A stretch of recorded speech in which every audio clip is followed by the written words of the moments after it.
some fucking breakfast soup, bitch! This looks like a job for me, so we're we need a little controversy, cause it feels so empty without Breakfast soup! And I said, what about Breakfast soup! I need to tell you something. Breakfast soup! Gotta be fresh, gotta go downstairs. Gotta have my bowl, gotta have Breakfast soup! Breakfast soup! Breakfast soup! Breakfast soup!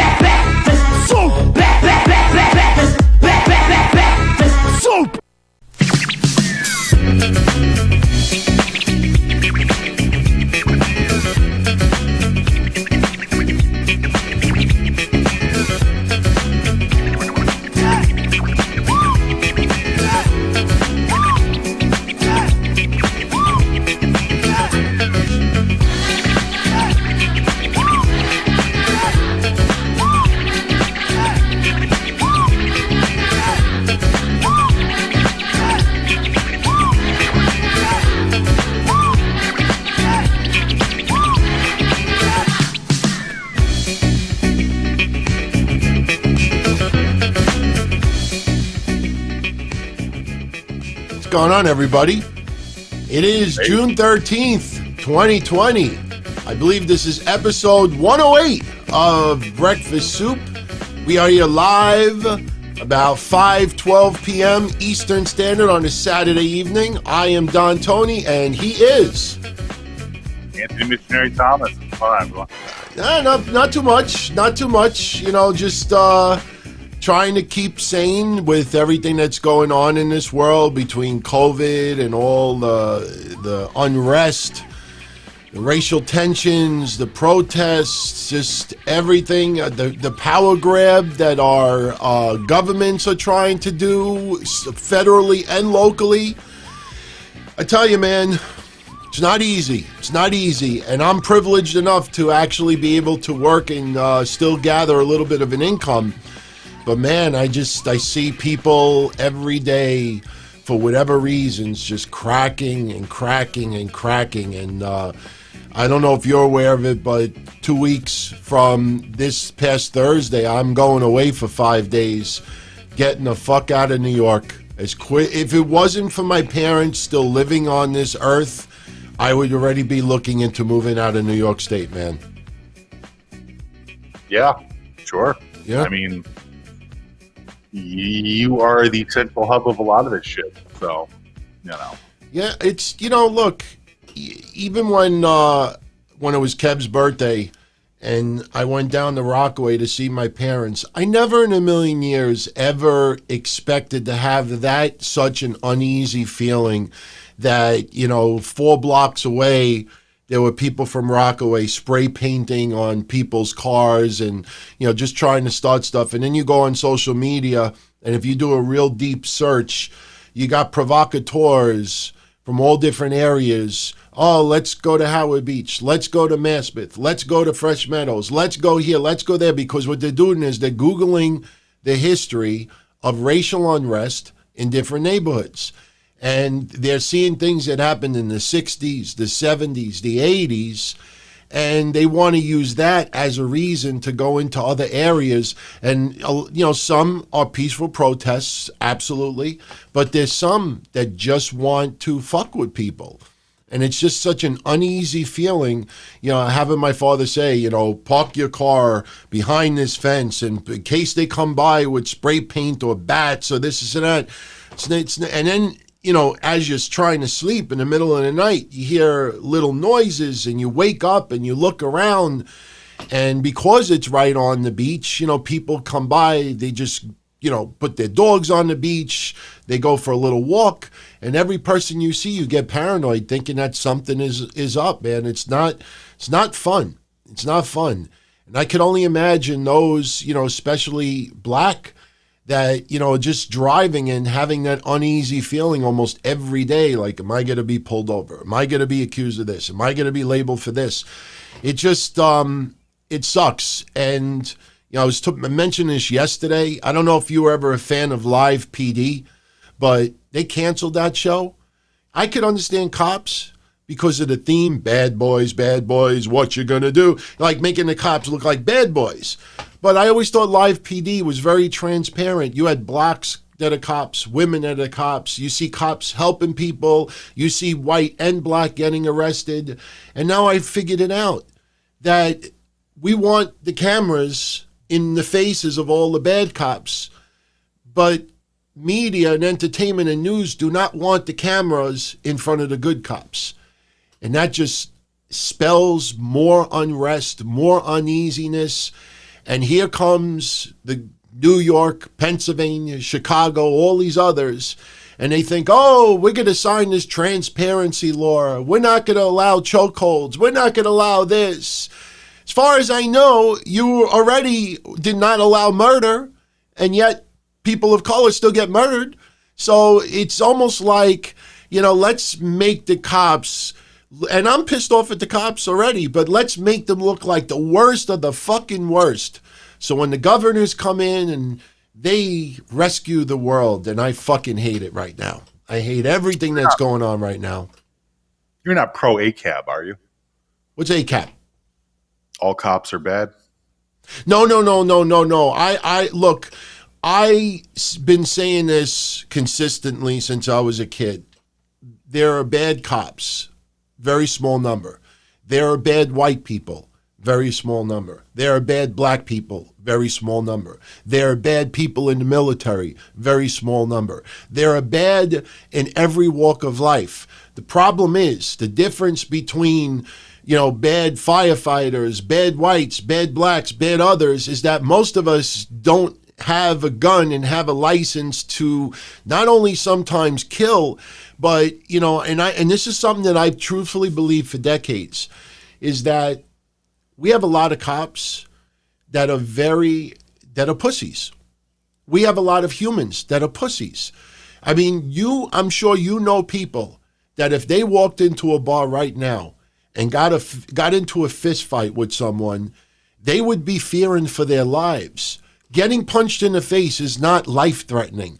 But I think in the case of some cops, there was just an incident that went on in Atlanta that some black guy was resisting arrest, and he grabbed the cop's taser. Grabbed his taser. They killed him. So, I mean, I look at that and I say, that split-second reaction is something that you really can't test until the heat of the moment. And too many cops, in my opinion, oh my God, I might get punched in the face. Oh my God, I might get tased. Oh my God, I might, that's a big difference than thinking that your life is about to be ended. And to me, that is, I think, the number one reason that we have a lot of these tragedies, because a lot of police officers immediately, you see guy going in his glove compartment to get his license. Sure, he might have been going for a gun. Fucking guy didn't even open the glove compartment yet, and they're blowing bullets in them. So it's a very, very small percentage. But I think that we're all humans, and we all make mistakes. We obviously don't want to ever make a mistake of killing someone unreasonably. But I think making public all of the complaints and the records of officers to see what precincts have cops who have 10, 20, 50 complaints against them for, against minorities, against this, against that. That's something I think goes a long way, because once you put out in the open that, hey, this cop has never had any incidents, been on the force for 10 years, you might trust that officer more than someone else. You see this guy Shaven, whatever it is, that killed George Floyd. A lot of complaints against him. People out there want to make conspiracy theories. Oh, well, they worked together. Oh, they were security guards together. What the fuck does that have to do with the fact that he put his knee on him for 9 minutes and killed him? So I don't think all cops are bad. No. I just think that there is an unbelievable amount of shielding and cover-up for those bad cops, which are very few and far between. But why do we not have public information? I look at it like this. You have someone running for office. It's not public. Huh? What's not public as far as the police go? Their complaint history, the criminal misconduct, complaints filed against them.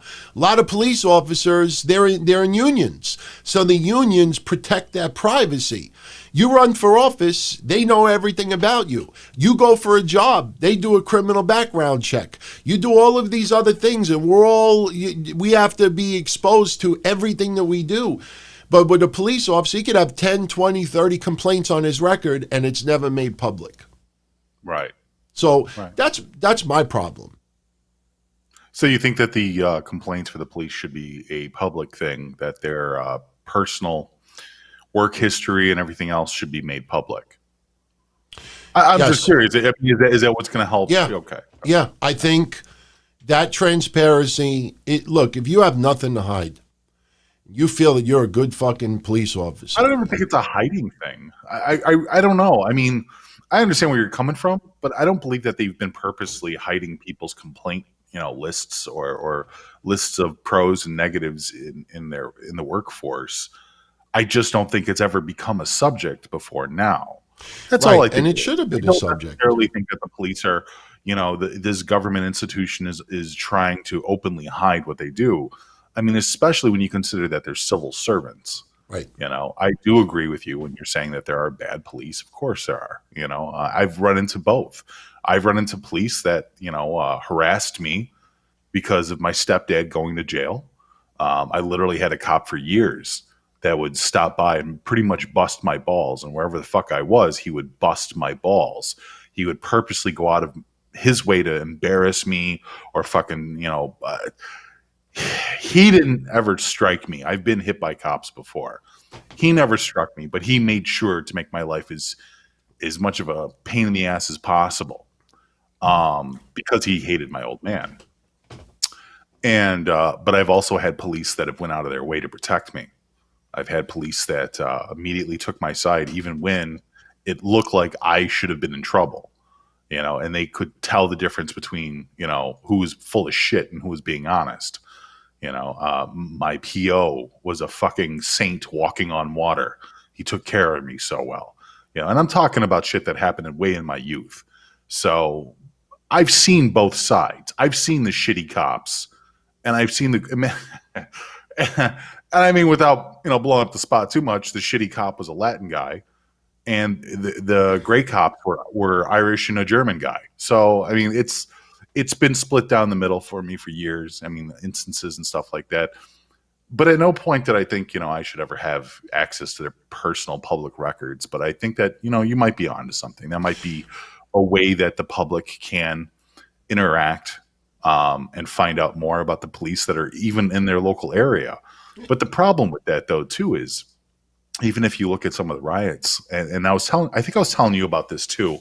I know I was telling the boys about this. But even in Chicago, what they were doing was when they shut down Chicago, when Mayor Lightfoot shut it down after downtown and she raised all the bridges and stuff, a lot of the rioters got together and they went out to Niles.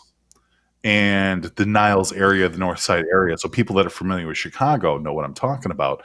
But in that area, that's where a lot of police and their families were. And so there was a lot of assaults and pretty much like attacks on personal homes because they knew that members of the police department lived there. So now their families and their children and everybody else were getting pretty much looted and Molotovs thrown at their houses and stuff. So, I mean, there's a twofold to that. I agree with making their records more public, especially if, they're civil servants. That makes sense. But we need to make sure that we're not also doxing them, because then that's going to make them targets, and that's going to make people not want to be, civil servants anymore. Right. But I feel that if I have no history of any bias in my profession, and my profession, I'm being accused because of other people who are doing the misbehavior and misconduct, I would maybe not want my address, social security, and date of birth out there, but I would probably even brag to be able to go to my community and say, look, everybody, I've been on the force for 20 years, never had an incident, never been accused of anything biased. That should be, pun intended, a badge of honor. And the thing is that I truthfully believe that the reason why the transparency factor is going to be resisted every step of the way is because it's going to reveal. Huh? That's why. I mean, point blank, it's going to show corruption. And Oh yeah. but here's the thing too: is it's not going to show corruption within the police department. Dude. You start expecting that transparency in the government in itself, in your other civil servants, from your alderman to your mayor to your governor to even the president of the United States. It's going to start showing a lot of corruption, especially if you open up those doors. Oh, yeah. So while on one hand, I think it's a great idea that, you know, a lot of this information should be made public. If it happens, I don't know what's going to happen to the rest of our government. Yeah. You know, look, this might have to be the purge, not in the sense that we get rid of a ton of cops, but I think the purge in the sense that there is a core group of cops that have been protected for years and if not decades of, you know, maybe, I don't want to say abusing authority. I'll give you a good example. I just celebrated my 23rd anniversary doing all this stuff on June 9th.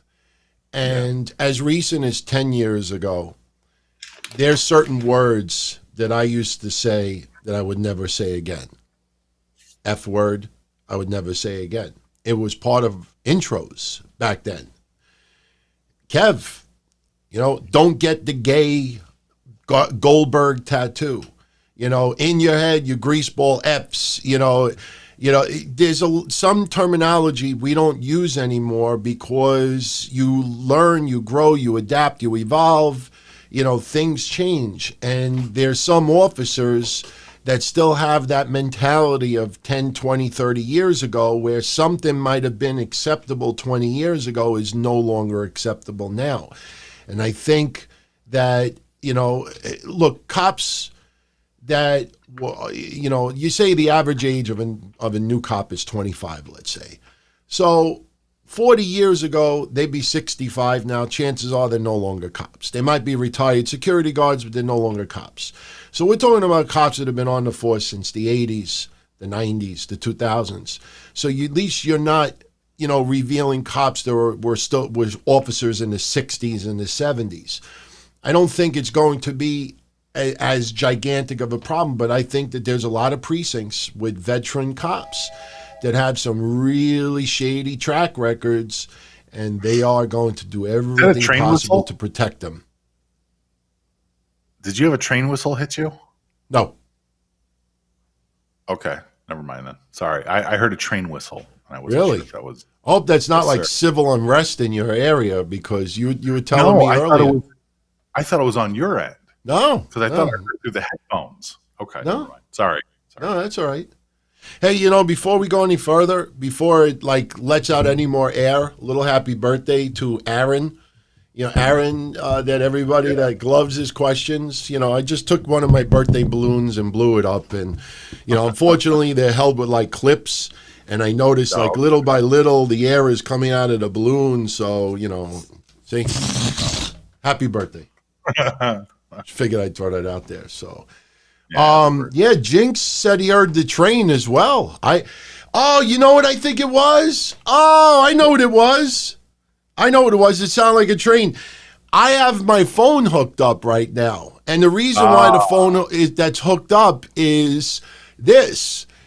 If everything goes well and the logistics work out fine, later on in the show, after we get into all the VIPers and the elite questions, that we may actually take a couple of calls, test it out. So don't call in right now because the phone is on Do Not Disturb, but I do have the phone connected right now. So I just got an Amazon text message alert. So yeah, right. So it's that's what it was. It was my Amazon alert to let me know that some ink cartridges were shipped out. Who's got this old-timey steam engine noise? Seriously, no, I'll pull it up. This is my alert. Let me see if I can pull it up quick. Let's see, general. No, it's not general. Let me notifications. No, sounds. Okay, sounds and haptics. Ring, text tone. Yeah, this is it. Was this it? Yes, Yeah. You hear it? Choo choo? Yeah. Yeah, that's what it was. And my ringtone is this. Yeah. So let me just put this back to the choo choo. Where the hell's the choo choo? All right, that's enough. But yeah, that's the reason why. So what I'll do is I will unplug this for the time being, and we could always reconnect it later on. So yeah, so I did that. I didn't hear it on my end, but yeah, you weren't hallucinating, because as soon as I saw a few people tuning in live. By the way, shout out to all of you saying that you heard it too. I said, okay, it's the cell phone. So. Yeah. But yeah, that ringtone is no, what school do you go to? There's no copyright fringe. We don't do any monetization on Patreon shows. Even if we do the video on YouTube, all ads are always off. Patrons always get ad-free everything. So if you're not trying to monetize, you don't get hit with copyright strikes. So that's why we even do the intro, with some of the music that is played. So. But anyway, you were telling me before we went live that there's some shit going down in Philly right now that, they want to open up the state, and the governor is saying, There's a lot of shit going down, because I still need your thoughts on Chaz, Capitol Hill Autonomous Zone. But we'll get into that second. Yeah, so Philadelphia, I shouldn't say Philadelphia, PA, the entire state of PA.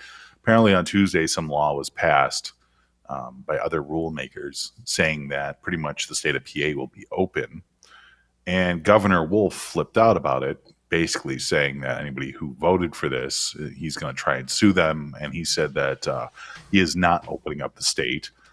So it's some kind of a weird judicial standoff or whatever. And apparently the way that they're going to do it now is that they've already opened up some counties. So some counties are now open for business to return to the regular world, and others are not. And I don't know if this is just going to be a slow process until they open up the entire state or not, because PA is huge.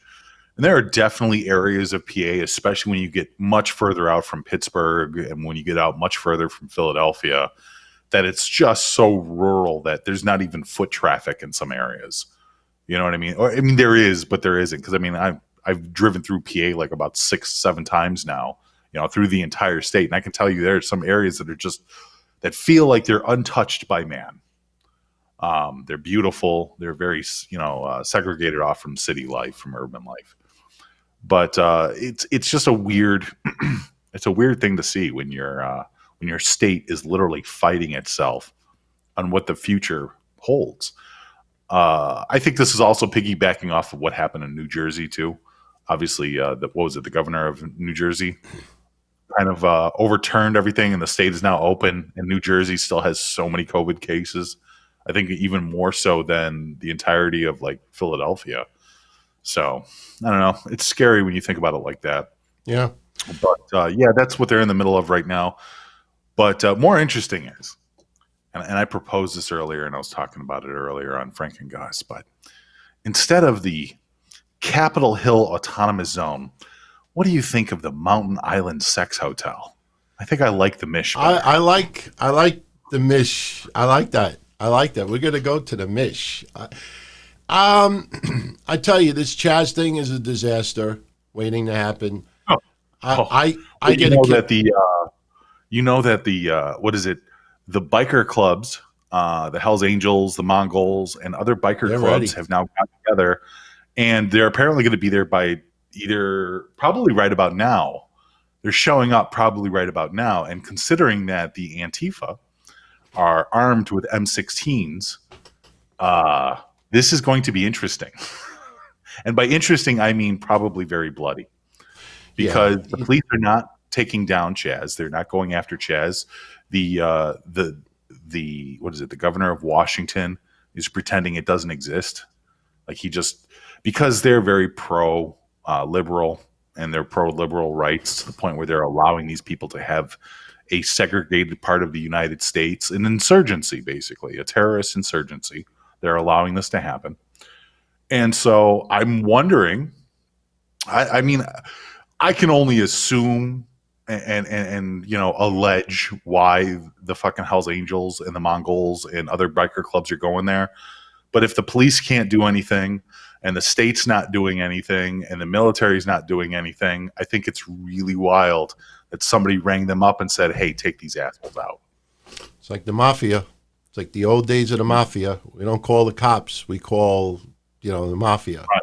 Mafia. Take care of business. Right. Look, I laughed at the Washington mayor, I think, or the Seattle mayor that said, oh, this is going to be the summer of love. Let me tell you something.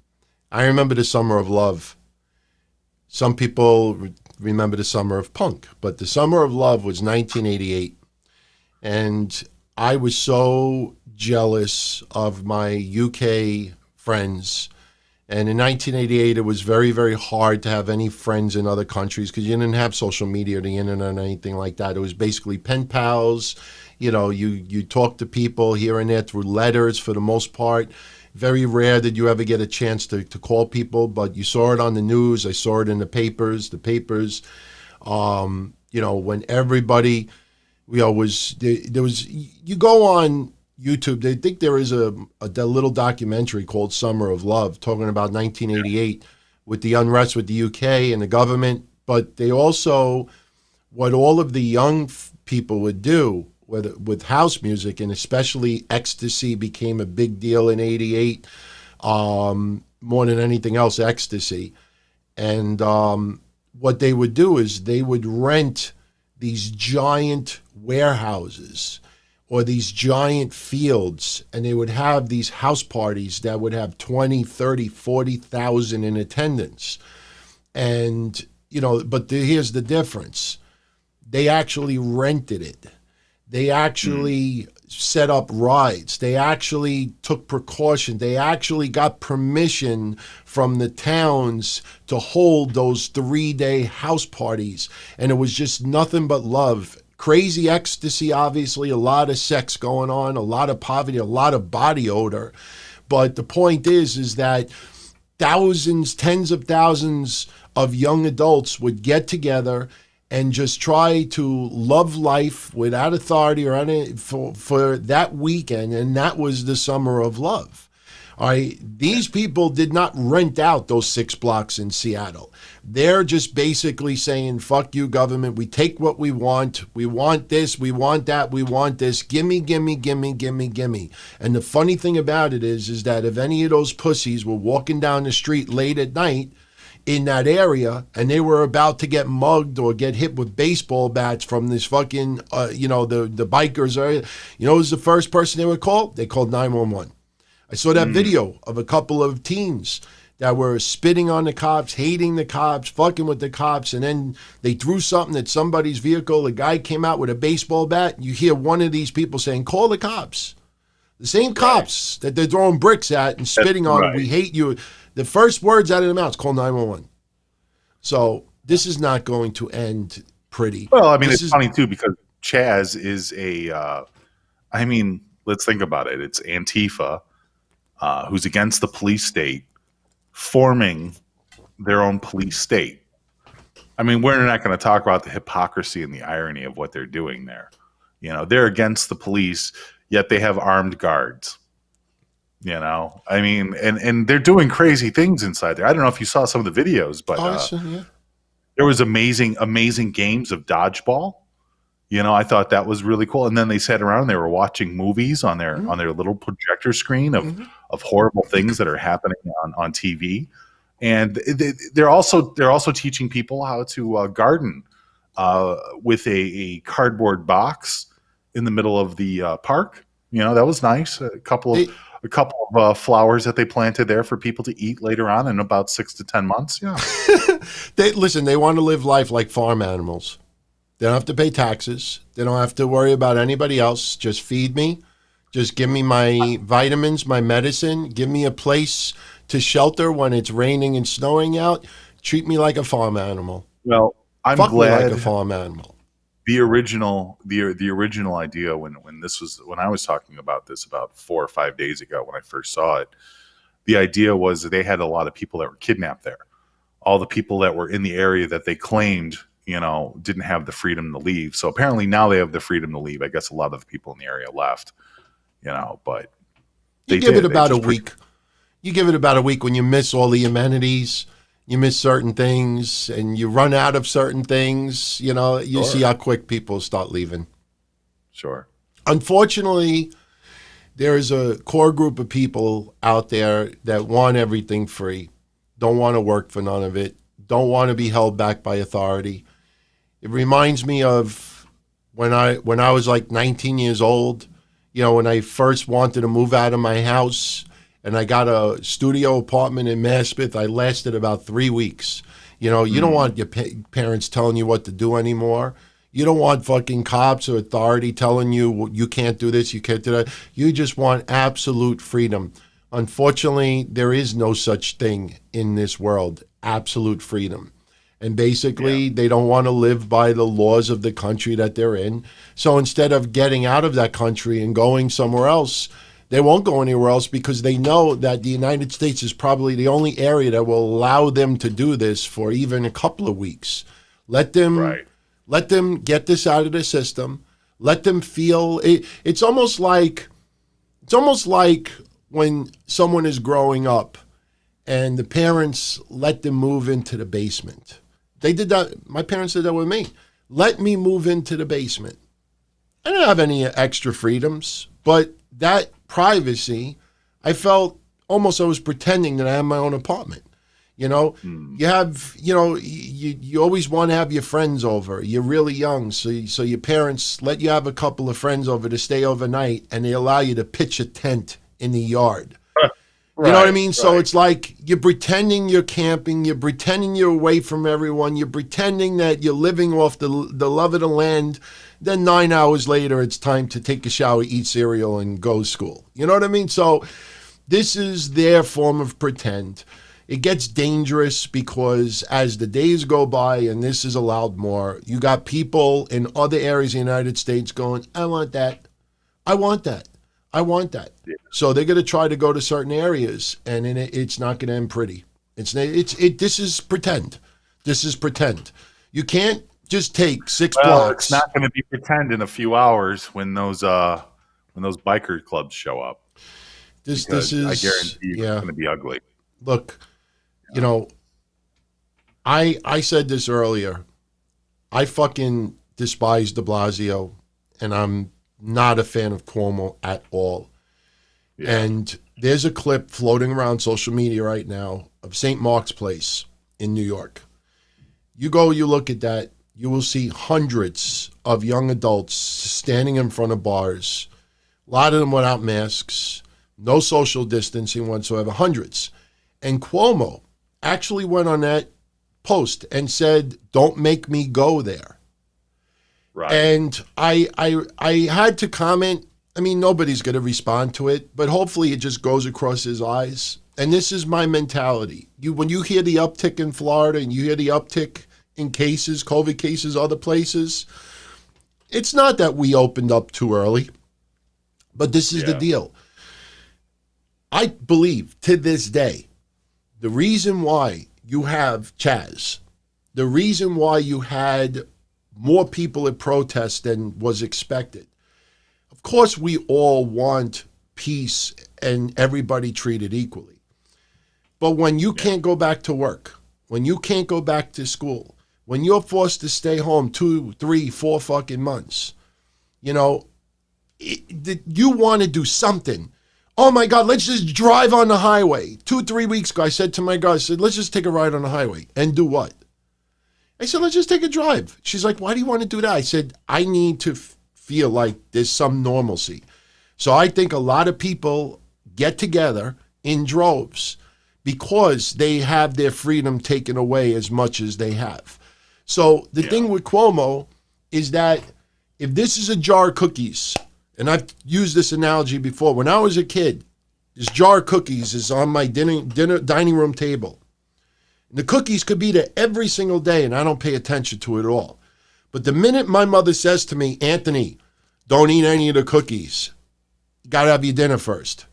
The more you say to me, you can't have the cookies, I want the fucking cookies. So the more Pennsylvania, New York, and other areas keep saying, you can't do this, you can't do this, you can't do this, you can't do this, the more people want to do it. If the restrictions were lifted everywhere and they say, listen, we trust you. I've been saying this for 2 months. We trust you. Do the right thing. Wear the mask, social distance, sanitize. We'll let you go back to normal life, but you got to do these things in return. Then you see the George Floyd tragedy. Now all of a sudden, it's okay to have tens of thousands of people together because of, an unruly killing. It was a killing. It was a murder. So it's okay to do that. And then the minute, and I'm not a big fan of Trump anymore, but the minute Trump announces the rally, now all of a sudden, coronavirus. Fuck you. After you allowed, people to attend the funeral because they obviously are mourning dearly as far as this man that shouldn't have died. But then I got a friend that can't even have 5 people go see his mother, pass away, and they have to do a Zoom chat. It's like, this is okay in this sense, but it's not okay here. So everybody looks at that and they're like, okay, the more you want to keep taking stuff away from us, the more we say, fuck you, we're going to take it ourselves. If the restrictions were already lifted, there's a lot of people out there that have this, when you feel that your freedom is being taken away, that's when you want it badly. When you feel something is taken away, you want it more. Toilet paper, wipes, Lysol spray. The minute you feel that this is being taken away, we're going to only sell it to hospitals. Now all of a sudden I got 40 rolls of toilet paper. I got 5 jars of this. I got 15 packages of wipes. All because I was afraid that I was going to not be able to get it. I got to figure out a way to get these sprays to you. Honestly, I was thinking about driving now. I appreciate that though. But I do have wet ones if you still need them. I got boxes of it. So I'll be more than happy to ship it out to you Monday or Tuesday. So, that's what it is. The double standard, as tragic as it is with George Floyd, that shows you the double standard. For social justice, it's okay to do everything you want to do. All the doctors and the scientists, they lose their testicles. They're afraid to open up their mouth. But the minute it's something else, that's why Florida and all these places are getting upticks. Because those areas, they didn't stress enough. Look, we're going to ease up all these things. But please, wear the mask, do this, do that, do this, do that. They just lifted it. You got to keep instilling to do these things. I'm going away in 2 weeks, and I'm going to an area where almost all the restrictions are lifted completely. And we have masks. We have everything ready to go. We're not taking no chances.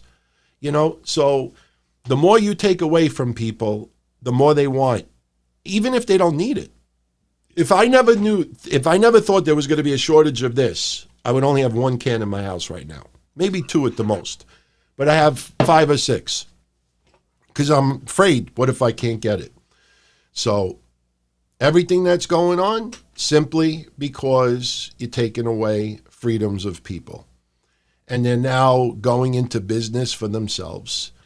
And, the concept of Chaz, I think at some point in all of our lives, we would love to live in an area we don't have to answer for authority. We don't have to do this. We don't have to do that. We could roam free like Buffalo. But then you realize, welcome to reality in the real world, that, maybe you could do that on vacation. Go rent an island for a week. Go rent an island for 3 or 4 days and fucking roam free. Eat off the land if you want. Shit in the fucking woods. Shit on the right smack in the middle of your tent if you want to. But you don't just take other people's stuff simply because you want it. That Chaz thing's going to end in major tragedy. I think some people, the authority goes to their heads and then they realize they're just as bad as the people that they criticize. So, want to get into some VIP and elite shout-outs, questions, and then maybe we'll take some calls after just to test it out. Couple. Sure, I'm down. Douglas McKay, longtime friend of the show's patron. His friend has a really cool YouTube channel. Just go on YouTube and search the name Bloodstalker 101. And basically he streams like playing certain games. I know that it's a popular thing to do these days. I see wrestlers that do it. Fucking Rusev does it. Drake Maverick are the two that I see all the time doing it. But he's got a really cool channel. And he's within inches of getting 5,000 subscribers. So if any of you out there would like to just take pass by his channel, just search Bloodstalker 101 and subscribe to his YouTube channel. So it's a pretty cool thing. I checked it out, and I could never see what happened. What kind of games does he play? A lot of horror and fighters, stuff like that. Yeah. It's I think that's why he calls it Bloodstalker. But he's got a couple of things up there. It's a small channel, but hey, 5,000 subscribers is a pretty big deal. So, by the way, even though he's not a patron, I'm sure a lot of you know Okayfabe.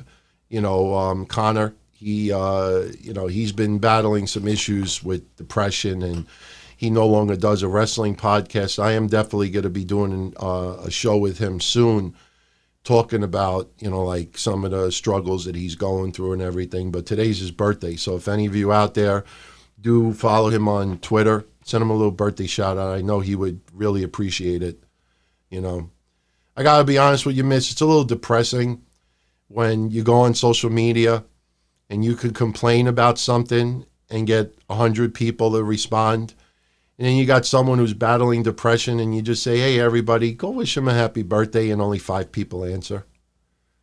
Just, I don't get it. I tell you, we had that discussion the last breakfast soup that I put almost everybody on mute.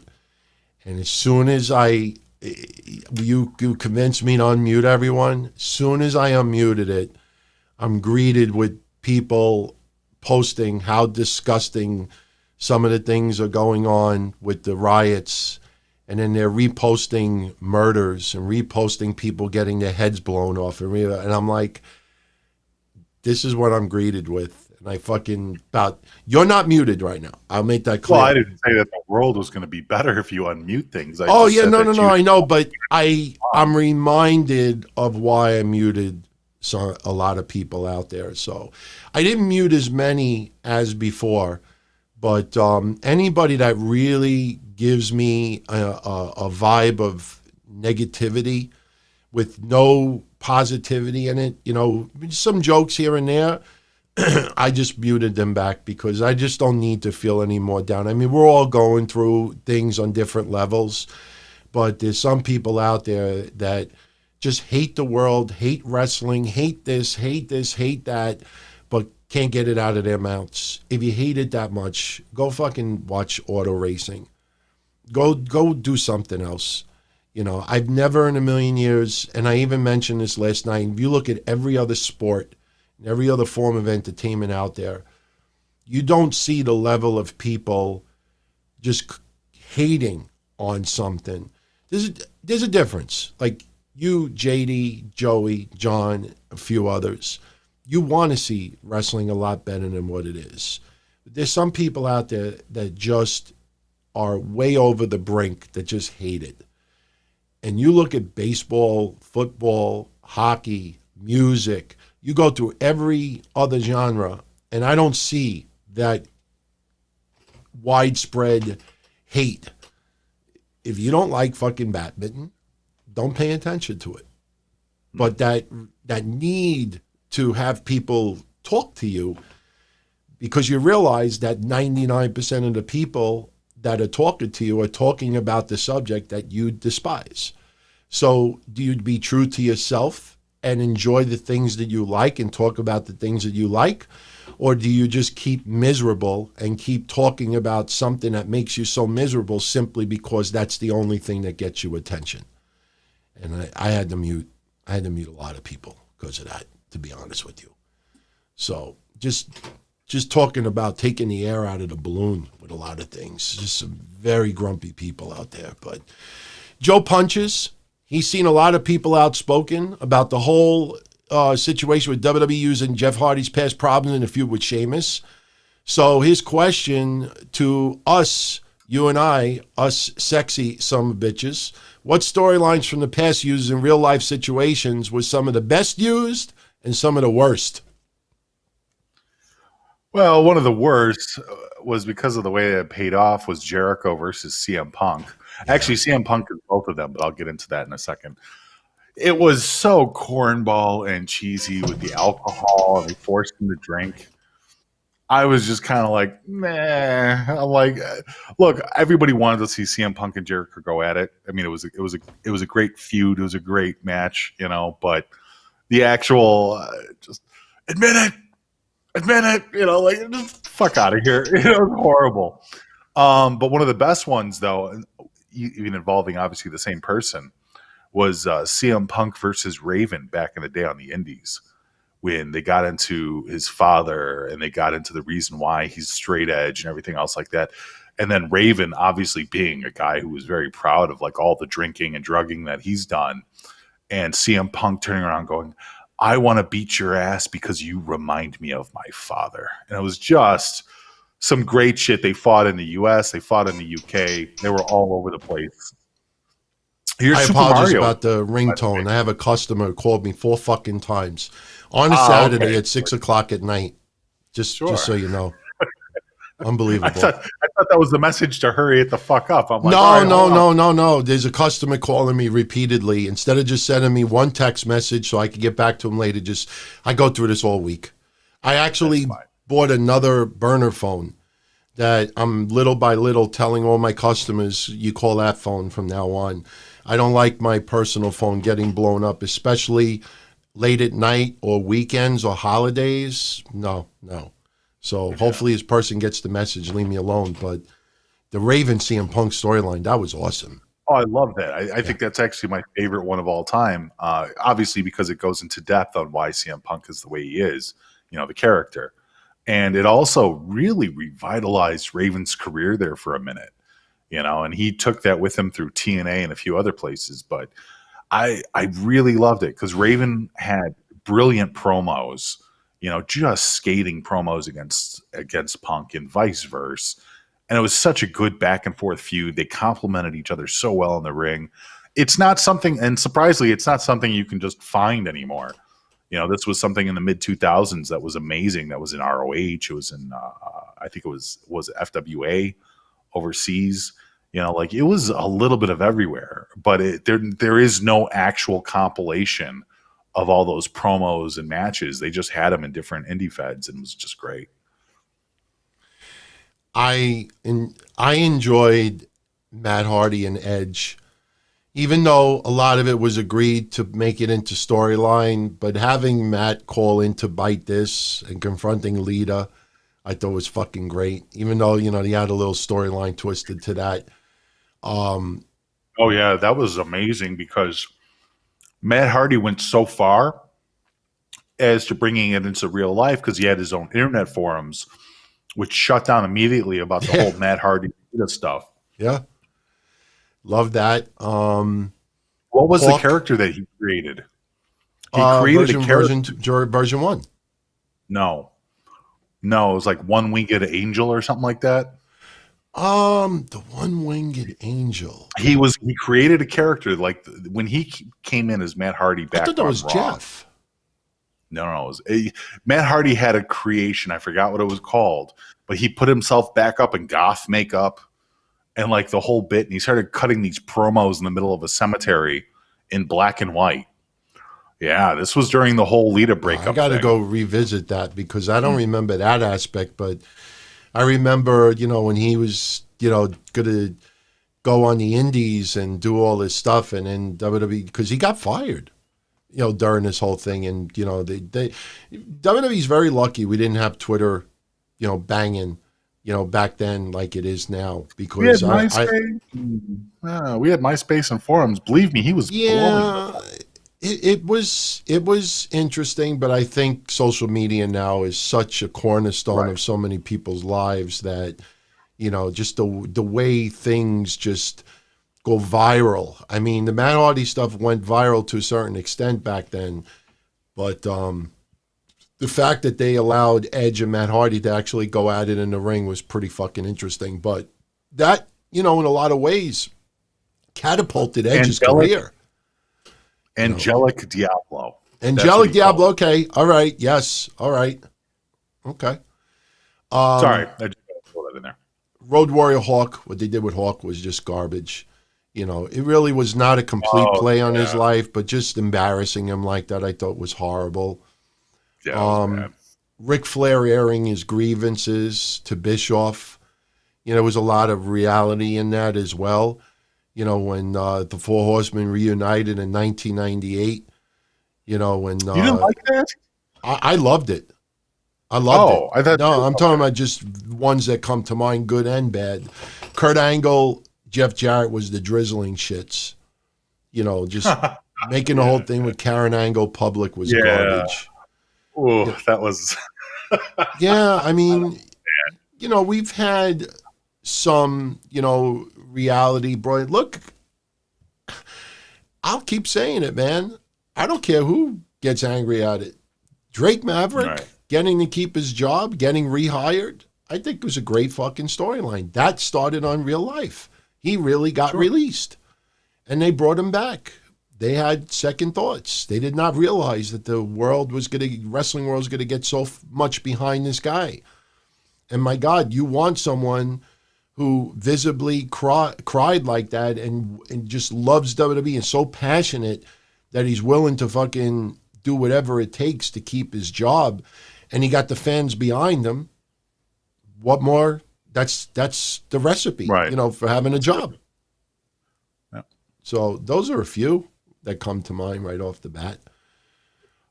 Jason Lynn, Jessica, his wife, says Karrion Kross reminds him of the Beast in the movie Split.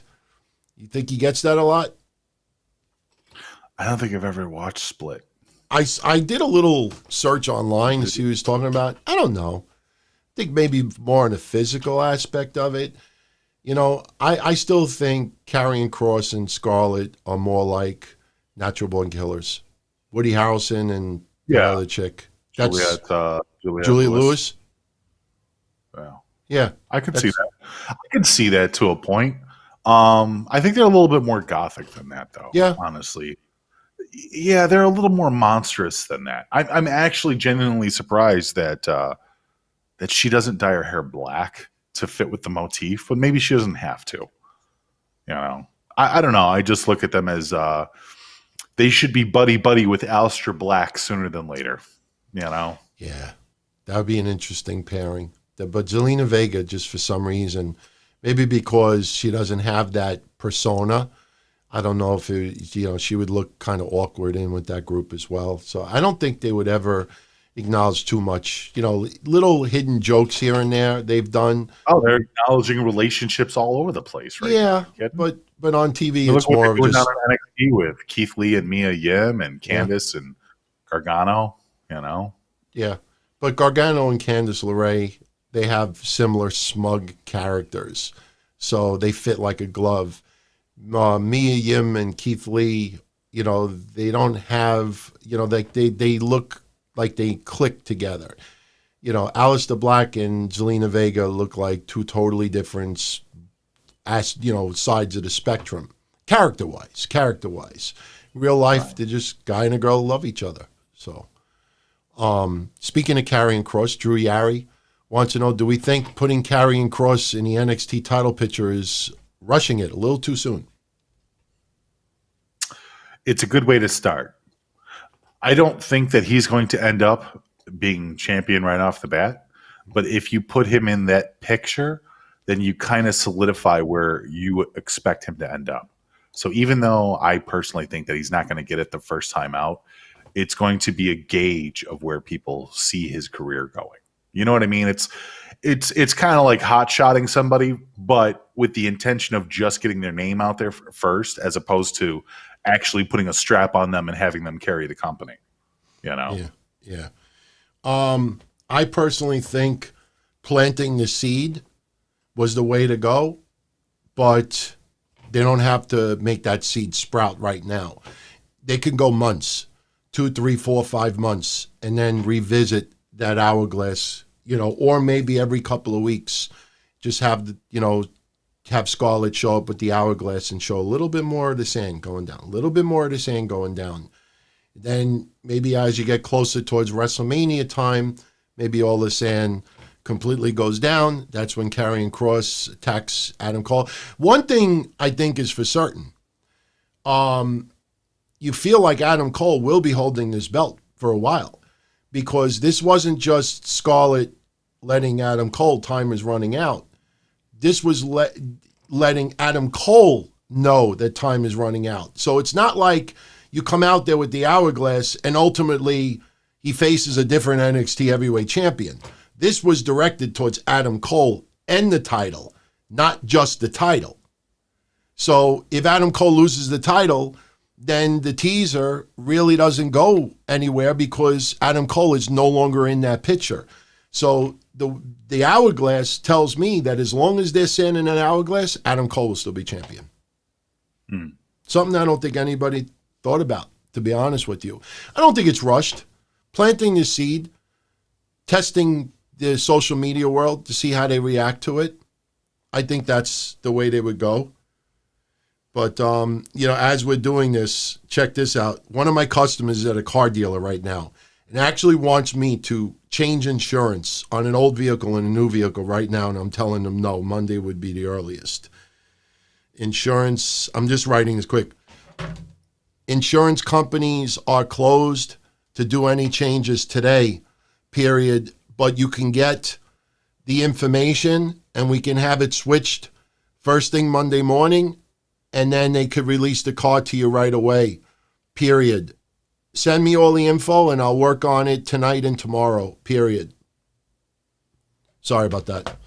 I hate having to put, real work in with this, but, like I said, I get this almost every day,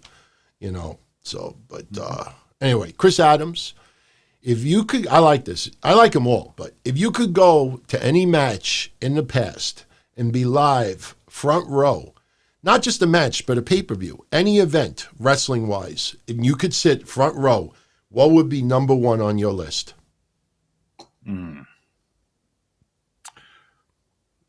CM Punk, John Cena, Rosemount Horizon. That's fucking good. That's good. That's good. Actually, I wouldn't even want to be in the front. I'd want to be up where he ran into with the people that put him up on their shoulders holding the belt. That's where I would want to be. You know how many times I wanted to Photoshop that guy out of the picture when CM Punk is there with the title? You know what I'm talking about. I tried so many times to Photoshop that guy out. I would even put a potted plant in his face. His face is so annoying, but that's a good one, man. I'll tell you the truth. For me, it would be a toss-up of WrestleMania 3, which was Chris's choice, or ECW's first pay-per-view. To sit front row and be part of that history, I think that would have been fucking phenomenal. Being as diehard of an ECW fan as I was. And the sad thing about it is that me and my friends could have seriously gone if we wanted to, because we went to so many ECW events leading up to that and after. But, it was just, I still have my original VHS recording. I have the pre-show. I have everything that led up to it. Sitting at home by myself, quiet, and just taking it in was just an awesome feeling. And, for younger fans out there, if you didn't grow up a wrestling fan in the 90s, especially seeing Fed ECW building up to pay-per-view and then finally having their pay-per-view after a couple of delays, it was phenomenal. WrestleMania 3. What about the one night stand pay-per-view with John Cena versus RVD? You want to know something? I would have loved to have been front row just to be part of the energy from the crowd. The match was great, and it's one of the most entertaining matches. When I go back and watch John Cena's stuff back at him, I think that would have been amazing. Yeah, I mean, being able to throw the shirt back and stuff. I mean, right. that, you know, for an overall event, though, I don't know if I would choose that. But if I had one particular match, that would be in my top 10. To sit front row for that one match, yeah, I Sure. could see that. Hell in the Cell, you know, Cactus and Undertaker, you know, Oh, Mankind and gee. Undertaker. Yeah. I would love to have sat right behind Yeah. the table when he came down from the cage through the table. What a memory that is, huh? That's something you can never shake. See, this is what pisses me off about cell phones and camera phones. Just think if that spot happened now, you would have 300 cell phone videos from that side of the ring showing him all the way on top coming down in all different angles. Man, it's just that's been the beautiful. one thing you go back. Too bad we didn't have more cell phone cameras prevalent at that time. You know, True. Roger Rubio wants to thank you for all the Frank and Gus shows during quarantine. He's listened to them while walking his dog. Thanks us for doing all the shows that I do, DTKC and others. You know, he went back to his local gym when it opened up. What are our goals in terms of fitness for the rest of the year? He also wants to know from me, what are some of the best tips from that I have had with losing weight? And Mish, can you give him 2 epic wrestling matches that he should watch this week when he's on his treadmill? Manami Toyota versus Aja Kong. The Bloody versus Aja Kong. Either one of those. If you want to see specifically, I think it was Manami Toyota versus Aja Kong. And the only reason I say that is it's a long ass match. But the way the match finishes, it tells probably one of the best stories in the history of women's wrestling. The visuals of watching this tiny girl and Aja, I don't know if you're familiar with them, Sure. but Toyota is she wrestles in a very, she was the female Jeff Hardy before female Jeff Hardy ever existed. She would put her body in horrible situations. Aja Kong is a big, burly woman, and this was back when she was much younger, so she was moving around a lot faster. And they just brutally beat the living shit out of each other. And I'll never forget how it finishes. The ending of the whole match is still something that's just ingrained into my mind, where you see Toyota in the ring completely crumpled. She's like not even a human being anymore. She's not moving. She's barely breathing. You just see her looking up at the lights, you know, completely out of it. And her arm is like twisted and her leg is twisted upwards. Like she's been a mangled mess. And Aja Kong is crying because she can't even stand on her own 2 feet, you know. And it was the promotion, I guess it was the promotion head or somebody important in the company came out with one of the referees, and they helped Aja Kong to the back. And here's this big, just a brute of a human being weeping like a little child, like she was carried out of there. You know, it was just a fantastic visual. So if you want to see something where women's wrestling should aspire to that, that's a good one. I'd throw in about 100 Lufisto matches if you want.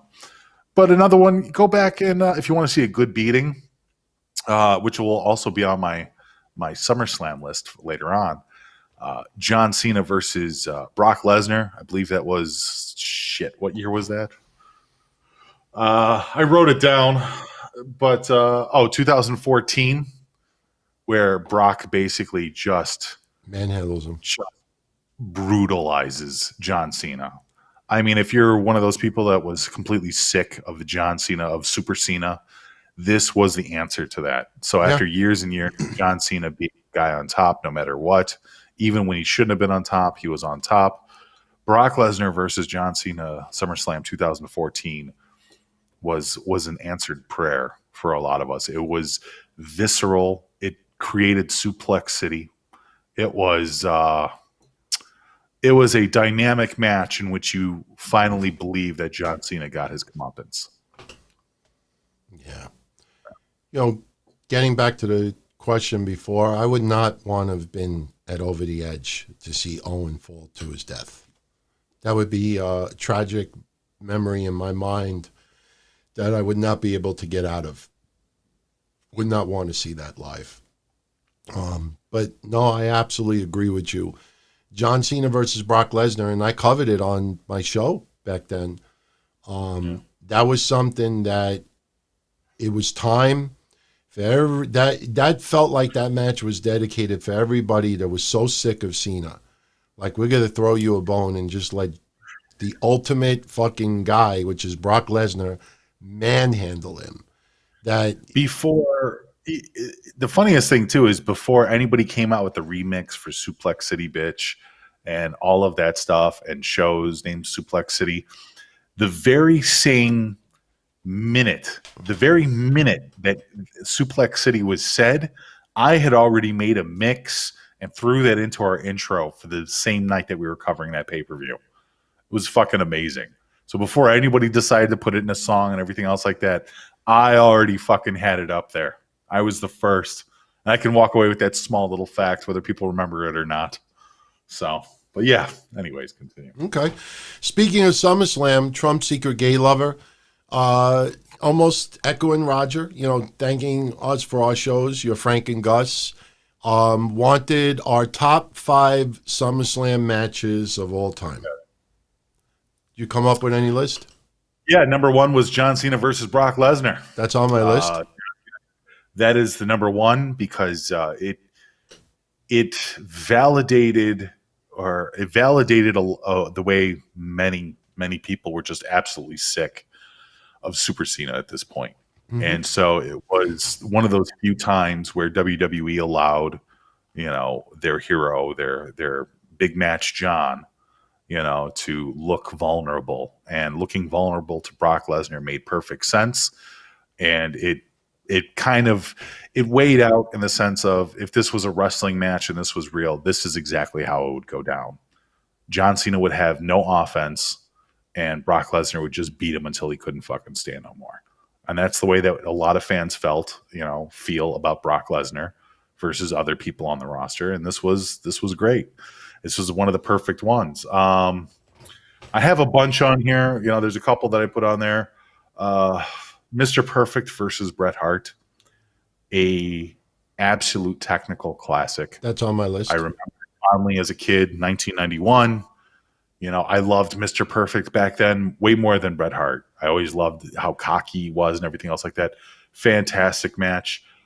Bret Hart versus Owen Hart meant a lot to me too. Once again, 94, fan of Owen. That's on my list. That's why I kicked your leg out of your leg. I mean, I remember watching that with my friends, over at their house. We were watching it on Group W cable, I believe it was. It was amazing. But yeah, that's another instance that, fucking love that. Rick Rude versus Warrior, 89, classic. Rick Rude coming out there with the Warrior trunks.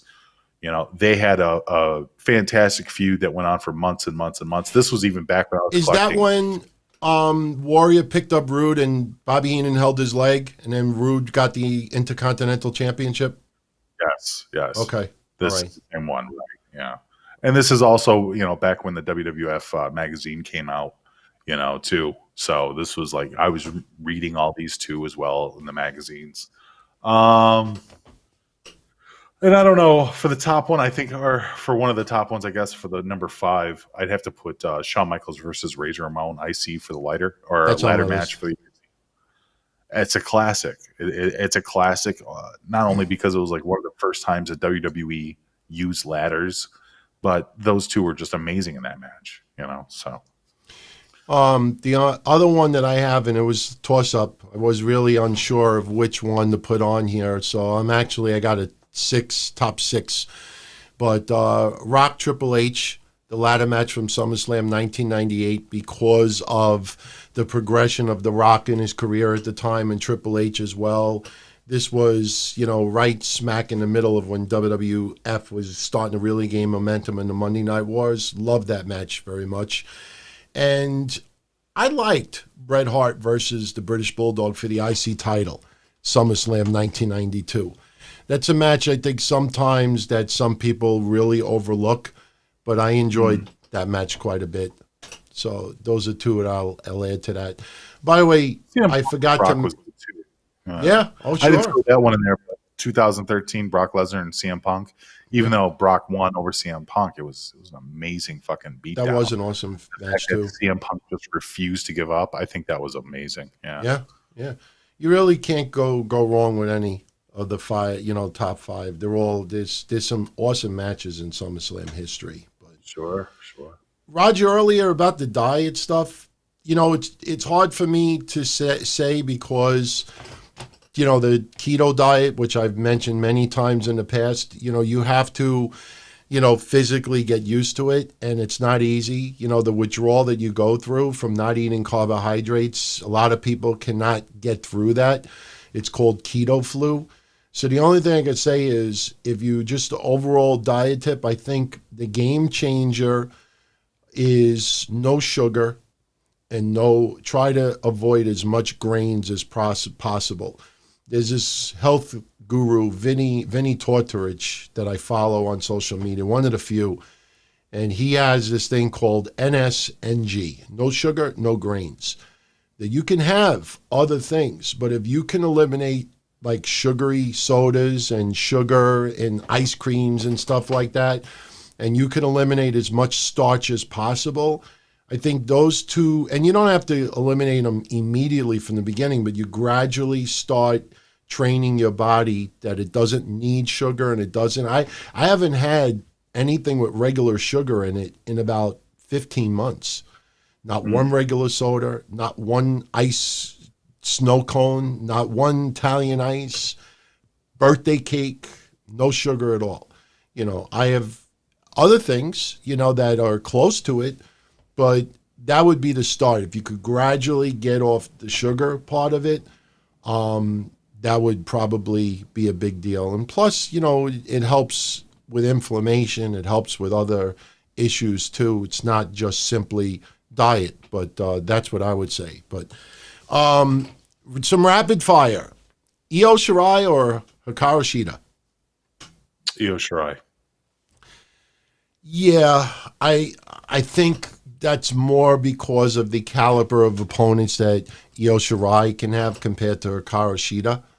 If you look at who Hikaru Shida, I mean, I'm not going to fanboy it up here, but it's also the fact that he's had Poppy perform for her, and that all adds to me. So okay, performance and entertainment both matter in a wrestler's career, in my opinion. So yeah, we need a few more people in AEW that are on the level of Hikaru Shida to have those amazing, memorable matches, and you don't have that right now. And I mean, how can you possibly compare NXT to a backyard fed anyways? I mean, it's I don't pay attention to Howard Stern.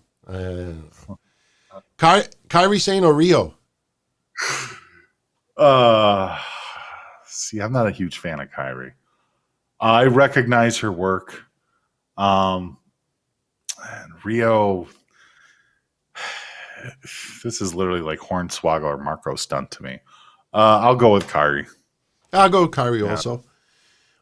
Jinx, the Triple H versus Shawn Michaels SummerSlam match. Was that the street fight when Shawn Michaels was in jeans? I think that might be the one you're talking about. But yeah, I go with Kairi Sane also. I like Rio, but Kairi Sane I think is just on a whole different level than Rio. Nia Jax or Nyla Rose? Nyla Rose. She's less dangerous. Yeah. Oh boy. I mean, I know yeah, that she needs to slow down. I was listening when you said that her biggest thing is that she needs to slow down. I just look at her like she's dangerous. They're not doing anything to curb her. If it was part of the gimmick, then people wouldn't actually get hurt. I think at this point, if they haven't put her down to retrain, then they should just get rid of her. I'm just not a fan of Nia on any level. The things that made her amazing yesterday are completely detriments today.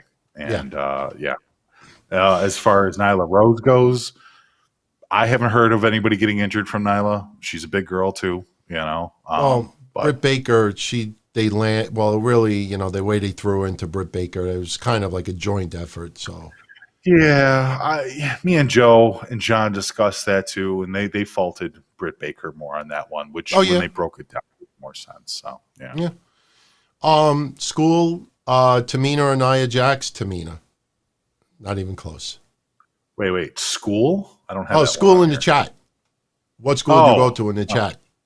Tamina or Nia Jax? I go with Oh, Tamina. Tamina. Yeah, not even close. Well, Tamina you put your actually, money, brother. yeah, she could actually go.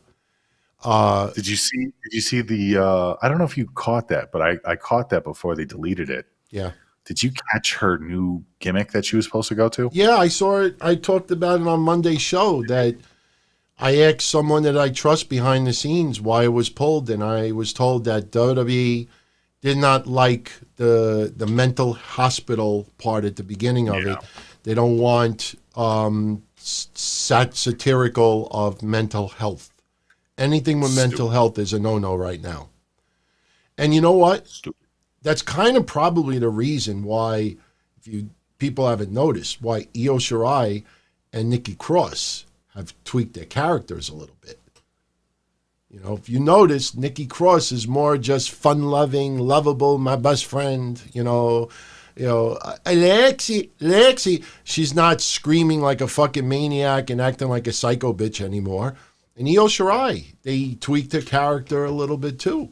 Mental health, they don't want to go anywhere near that right now. That's what I was told why they pulled it. They asked her to pull it. But I liked it. I thought Tamina, finding a little, niche online and, creating a little extension in her character to see what.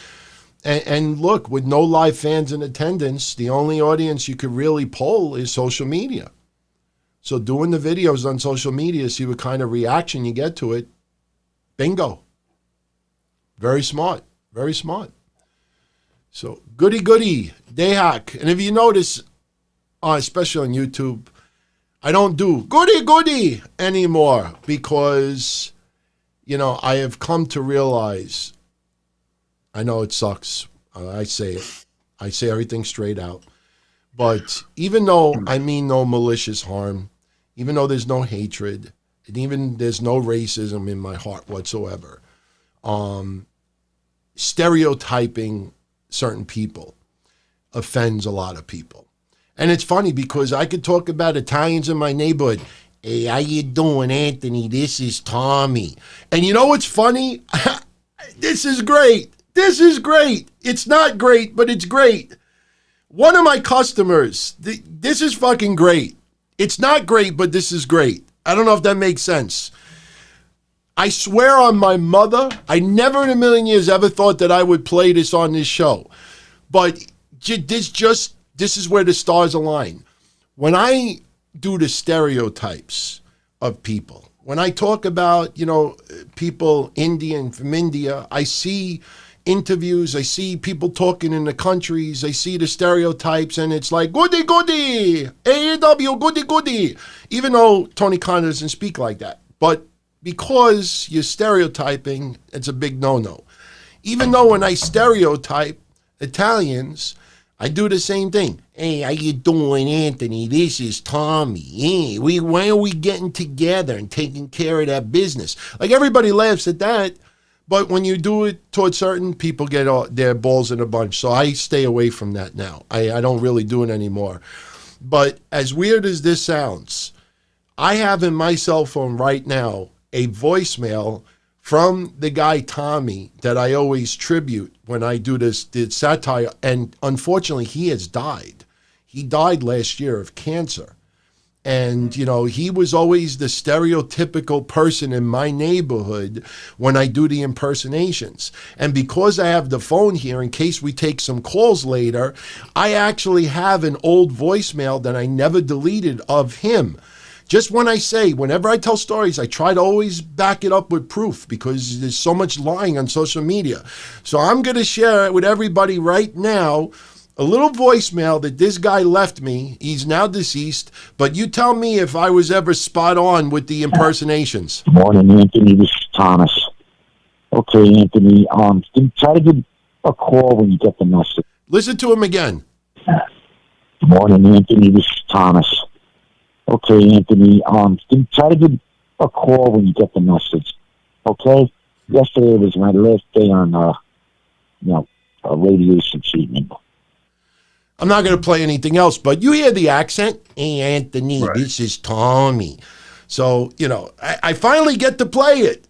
So, yeah. So, it's kind of weird, but, whenever I do voices, it's always based on the stereotypes. But anyway, where Dayhack lives in California, things are slowing down with the riots. Protests has been most peaceful. Do we predict that after 2 weeks, there'll be a spike in COVID cases? We've talked about this a little bit before. Reopening things does not cause COVID. Careless people is what causes COVID, because supermarkets have been open since day one. Everybody's been in supermarkets. So if you use the same concept of being careful in a supermarket, you use the same concept of being careful if you're in a restaurant, if you're at a party, if you're at a funeral, if you're on a beach. I don't know if you feel the same way, Mish, but when you see that the rules are relaxed, that doesn't mean take the mask off and go right into people's faces and, cough and sneeze or be around people. You got to still be careful. So the COVID spikes, the protests obviously attributed to it because a lot of people were not wearing masks, so I don't know, but yeah, no, I agree. yeah, I mean, it's, people just got to be careful. Until there's a vaccine in my veins, I'm going to still wear a mask. I'm going to still be careful. I'm going to still get tested. I've been tested 3 times already. I pay every time because I want my result immediately. And I also don't want to have to get a doctor's approval first. So I just go right to, Boston Scientific, get it set up, and or LabCorp, and that's it. I get the test done. Take a little blood. 36 hours later, I got my result. So, plus I've been, for the last 3 weeks, been going to my mom's house. So I plan on going again Tuesday. So I'm going to probably get tested again on Monday morning. So I have the result by Tuesday afternoon, and then I shoot out to Rockaway, see my parents on Tuesday. Speaking of Tuesday, didn't you take part last Tuesday in Julian's Jeopardy trivia? No, actually, I missed out on that. Yeah. We did it Monday. He did it Tuesday with some others. I don't know who took part in Tuesdays, but we did it Monday. And I thought it was Trez. It might have been Rob, Trez, Julian, and someone else besides me. So he's really putting a lot of effort into this. It's fucking awesome, man. I mean, not even the fact that I won, but it was awesome. And I'm actually, tonight, I'm probably going to do it. I'm going to look into getting the premium version of Zoom so we could all share it. You, me, Julian, so we can have unlimited features on Zoom. I'm going to look into getting the premium version. I have someone that got me a discount code, but I'm going to look into it because I know you're very limited. Discord does the same thing. Me and I don't know, about anywhere between 12 and 30 people have been doing the game night on the Discord with video. Share, yeah. All right, yeah. You gotta invite me, man. Where's my invite? It's open actually. Every single time you're done with the show, and on Mondays and Wednesdays and Fridays, we've had our little get together on Discord, and we got a few champions already. Oh. Once we get to about 8 champions, we're gonna have like a super playoff. And what's the topics? Wrestling? It's different games. We play like Quiplash, which is kind of a fill in your own answer kind of game. Okay. There's Trivia Murder Party, which is a lot of fun too, where you pretty much answer trivia questions, and the last one alive, goes on to the finals and stuff like that. So, oh man, I got to take part. There's about 30 or 40 different types of games that we play. Okay. But yeah, we've just been screwing around with it, playing for an hour at a time, a couple hours usually. Yeah, Freddie J. If you guys are around tonight, maybe like, I don't know what time you play, but maybe like 10 p.m. might be a good time. 11 p.m. If you guys are around and you want, I'll go in Discord and we'll play some games, man. I knew. As soon as Freddie J started getting ice, I knew the guy. Mario Twins is a pretty smart guy, so I had a feeling he was one of the champs. Mario is a pain in the ass. Can I just be honest here? let me use the breakfast soup platform here to just talk about what a pain in the ass Mario is.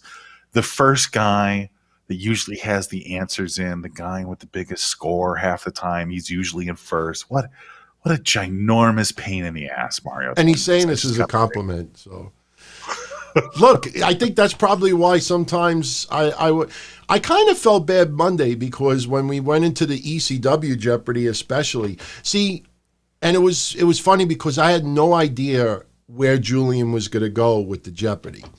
I noticed now he does a lot of pay-per-view related trivia. So now I have the coolest thing. Huh?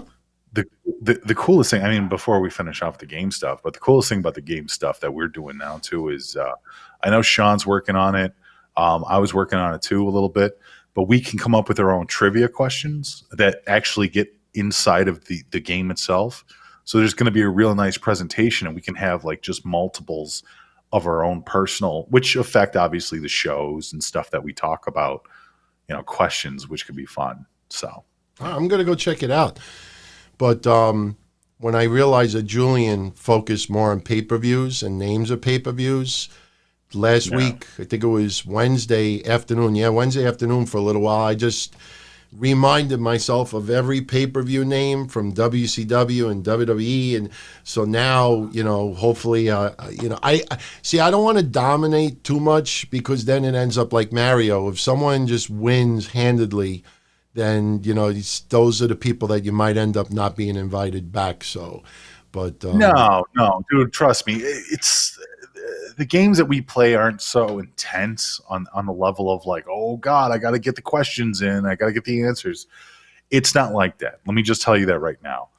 It's 90% we're just making fun of each other and fun of shit and just saying horrible things. But when it comes down to competition, what's that game show on the Game Show Network with that big guy that sits? It's not competition, man. What's the name of that guy on the game show? He sits all the way on top of the fucking stage, and people are trying to outstump him.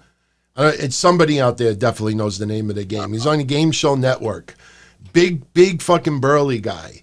And, you have contestants that they try to, like, stump him and answer more questions correct than he does. And I always look at that and I said, okay, that has got to be me. Like, I want to be sitting up there and, like, everybody's like, this motherfucker can't knock him off his high horse. Can't remember the name of the show. Maybe someone in the chat remembers him. But Game Show Network, big burly guy, brown pushback hair, just really, really smart motherfucker. So I'm sure somebody will pull it up. But Hassan Hashmi, thank you for the kind words of, what I said, especially on Friday's show a couple of weeks ago, just speaking my views on George Floyd tragedy and how I have evolved in certain things, even with the Kaepernick discussions. He really appreciated when I said that we need to see physical devastation due to human devastation, and that may scare some people straight. So he was just very taken back by that. Look, one thing about me is you get authenticity. It rubs a lot of people the wrong way, but when you have authenticity, your views may change over years, but your inside is always honest when you come straight out. That's why even when some people answer questions about what's going on with the civil unrest and the George Floyd tragedy, if you really pay close attention, you'll ask one specific question and the person will go all the way in a different direction because they can't answer that question or they don't feel comfortable answer that question. Yes, The Chase. Yes, thank you. What school did you go to? The Chase. That's the name of the show. The Chase. The Chase. Go look it up on the Game Show Network. Look up that guy. I want to be him. When wrestling trivia, I want to be him. So, anyway, I always talk about New Jack City, and he wanted to bring to our attention another movie called Do the Right Thing. Came out in 1989, and, it talks, very similar about civil unrest. I'll be honest with you. I actually did see Do the Right Thing, but if I remember correctly, didn't Spike Lee wasn't he the one that produced that movie? And even though Spike Lee is a New York Knicks fan, diehard, I'm not enamored with Spike Lee. Who the fuck is calling me now? Jesus, leave me the fuck alone. My God, why are people fucking calling me on? Jesus, 550. Oh no, maybe somebody didn't call me. I don't know. I apologize for that, everybody. That's what I get for putting the phone in the computer. Like now, all of a sudden, I put it on mute. But so yeah, do the right thing. Actually, you know what? I've been wanting to watch some 80s and 90s movies again, and I rewatched. What movie was that again? Bye, Felicia. You know, with Ice Cube. Friday. Yeah, Friday. Yeah, Friday. I watched that again because it was the anniversary of that, so we watched it the other day. So I'm gonna go watch Do the Right Thing again. So I want to look. I haven't watched it since it came out, so I want to remind myself how things have changed in 30 years and how many cases it hasn't. So, Sure. and in the ancient words of peace, hopefully I'm saying this right. Assalam alaikum, which means peace upon your Assalamu alaikum. brother. Yes, that's it. Assalamu alaikum. Yeah. Yep. Much love. Much love. And, you know, thank you, Hassan, once again for that awesome video from Carrying Cross. Did you get a chance to see that video that he did with Carrying Cross? With No, paying a little tribute to us? No, I haven't. Is it really good? I'm going to try to cue it up. I may have to just change the video display a little bit because for some reason the way it's shown on video, let me see. Let me see if I could get this going. Yeah, let me just fix this position a little bit. We make it a little smaller, make it a little thinner so he doesn't look out of proportioned. Let's move this up. He's got a Cameo now. He's got a Cameo account, and a lot of people are now getting cameos from him. And this is the 4th or 5th time that someone has ordered a cameo from Carrying Cross. It happens to be, friends and fans of our shows. And Hassan had one done, and he wanted to share it with us. And this is Hassan al-Hashmi's video. But check out what Carrying Cross said. I thought this was so cool. Check this out. I appreciate you as a fan. I don't ever mean to seem redundant when I am speaking to fans, but I always think it's proper and respectful to show that gratitude back. I'm glad you're enjoying the new and improved, updated presentation. The stuff you're seeing on TV right now has been stuff I've wanted to do for a very long time. On my side, as a performer, as a pro wrestler, sports entertainer, I have to pick and choose when would be the most appropriate time to show you guys new things. And I'm really glad that it's being received so well. Don Tony and Kevin Castle, here's a funny story for you. Not many people know this, although it's probably not going to be shocking to you. I was a fan of that show before I even had anything to do with this industry or this business.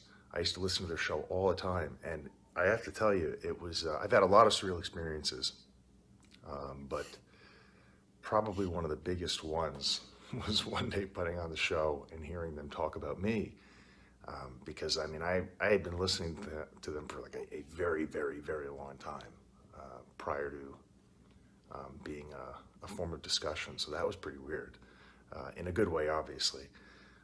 Love those guys. I haven't met them in person, but I've chatted with them before, and my favorite thing about those two guys is they're very real. They'll just tell it to you like it is, and I think people like that are important in the world, because I think sometimes we, from a social standpoint, we get too overly concerned with wanting everybody to like us, and I think you can lose yourself doing that. You'll drive yourself crazy trying to appease everybody in the room. Maybe the people you want to like you, you might not even like them. And those two guys are not worried about that. And I like people like that. Great show. Like those guys. I look forward to meeting them. Look forward to meeting you too. I would love to perform in Abu Dhabi. I think that would be awesome. Been a big jiu-jitsu fan and a practitioner. judo, catch wrestling, sambo, all kinds of stuff. I try to follow the competitions online in Abu Dhabi every year. One way or another, I will find my way down there and hope to meet you one day. And again, thank you very much for your support, my friend. That's pretty cool, man. That was pretty awesome. You know, I've said it a couple of times, and you know me. You know, I don't BS about anything that I say, but I'm gonna make it my business before the end of the year or early next year. Make my way to Florida. Got to make my way to Florida for various reasons. Definitely want to go to Marco Island again with my girl. Definitely want to finally get to meet him. Came this close. Shahin was setting everything up. I was going to hang out with him in MLW. Didn't work out. Could not get out of work that day. But, you know, for all of our friends in Florida, you know, I'm definitely working on towards the end of the year. If NXT can have fans in attendance by then, I will be out there, and I'll actually finally get to fucking shake his hand in person and chat with him a little bit. So Nice. yeah, I thought that was pretty cool. That was awesome, man. You know, it makes me feel good because, you know, for those that don't know, I took down every show that we have done, DTKC, Minority Report, everything up until 2 years ago. Right. I took it offline for two reasons. One, it's going to become, like you, Patreon exclusive. You get an archive of hundreds and hundreds and over 1,000 shows. It'll be available on Patreon shortly. But if you go online, search anywhere, everywhere, the only shows that exist online is the last 2 years. And I did that, one, to make it additional, you know, for Patreon, but also because once in a while you get assholes online like, you know, oh, you remember when you said this? You remember when you said that? You know, I can't believe that anybody that listens to your show, and then bringing up stuff from 10, 15 years ago where people have evolved and changed and, you know, trying to single out things. And I'm like, you know what? You lose all privileges of enjoying the shows. For the people that really, really give a shit what we do, which is, I mean, non-patrons, a lot of them too as well, but it's going to be just Patreon. And everything beyond 2 years, go look around online. Gone. Took it down about a week and a half ago. Because, you know, and comments like what he said reminds me that, you know, yeah, I've said some really dumb shit over the years, but I kind of take a little pride that I've grown a little bit. You know, I'll never be complete PC or anything like that, but I know I'm core to what's in here. And, you know, nobody's going to try to shame me for that. Never. Right. So, D-Boy Gentlemen, with the Buckle Bomb being banned, what other move do you see being banned in the future or the near future? I know I touched on this last night a little bit. The DDT. Really? I would like them maybe the jump to the outside. I don't know. I mean, the tope suicida. I'm not a fan of any fucking move being banned. I'm just not a fan of it. How about you receive proper training on how to do the fucking move instead of ruining it for everybody else? Yeah. Can we do that? Can we bring back the pile driver and just allow people that know how to do it to use it? I don't know why people are so enamored with banning more shit, censoring more shit. It's like, stop that. How about the idiots that can't fucking do it get called out on it and they can no longer do the move again? How about we ban wrestlers that can't do this shit as opposed to the fucking move? It's just my opinion, dude. I'm not a fan of the move. I agree. The only move that I came up with yesterday, someone actually brought it up, I think, before I did. And I said, yeah, that makes sense. I want to see the flying headbutt gone. Because even though it is artwork, it's an art form to do that, in many cases you do connect with your head. And just science and gravity and your weight coming from the top of the rope down. There's a reason why when I jumped off the sliding pond, I broke my leg. Because the higher up you are, the more force and resistance in the leg and the impact, you do a flying headbutt, just running across the ring. It's much different than when you're jumping off the top rope. So anything Dude, with the head. I'm just not a fan of it. I mean, look, the problem is that when you ban moves, you would expect wrestlers to become more creative. That's not the case. They become less creative. They Yeah. just do less move. Don't ban the flying headbutt. Don't ban anything. How about just work with what you know how to do, as Right. opposed to trying experimental moves that you're not in control of on people that are relying on you to protect them? How about that? Yeah. How about we Yes, go back to the very basics of wrestling, which is protect your fucking opponent? How about that? How about that lesson get revisited, as opposed to banning everything because some asshole doesn't know what the fucking first rule of wrestling is? I mentioned yesterday Shotzi Blackheart with a coffin drop. Mentioned in the last Wednesday show. She tried to do the coffin drop outside the ring. Not only did nobody catch her, but she almost landed on her fucking head. And I'm convinced Randy Orton was probably talking about her when he made his comments yesterday about some of the NXT stars. He's not far off. He's not. Although Phantasma has been unmasked long before NXT, does WWE respect the tradition of the mask? No, they don't give a shit. No. Come on. You think WWE gives a shit about Mexican lucha? Come on, they don't. No. The wrestler themselves may respect it. Oh, that I agree with. I do believe that a lot of the wrestlers do hold reverence for their culture and for the lucha culture and stuff like that. But Vince McMahon, come on. No. Triple H might even respect tradition of wrestling, period. I know. That's what I'm saying. I'm like, Triple H might hold it in more reverence. I don't know. I'm just like, if you were going to put every single McMahon on the wall, who would I expect to respect lucha the most? It would probably be Triple H, but we're still talking about only a thimble full of respect. So, yeah. Daniel, I answered your question about the old episodes, so they will be available on Patreon shortly. I got to move them to online storage, and I have to do it with FTP. I'm sure some of you know what that is.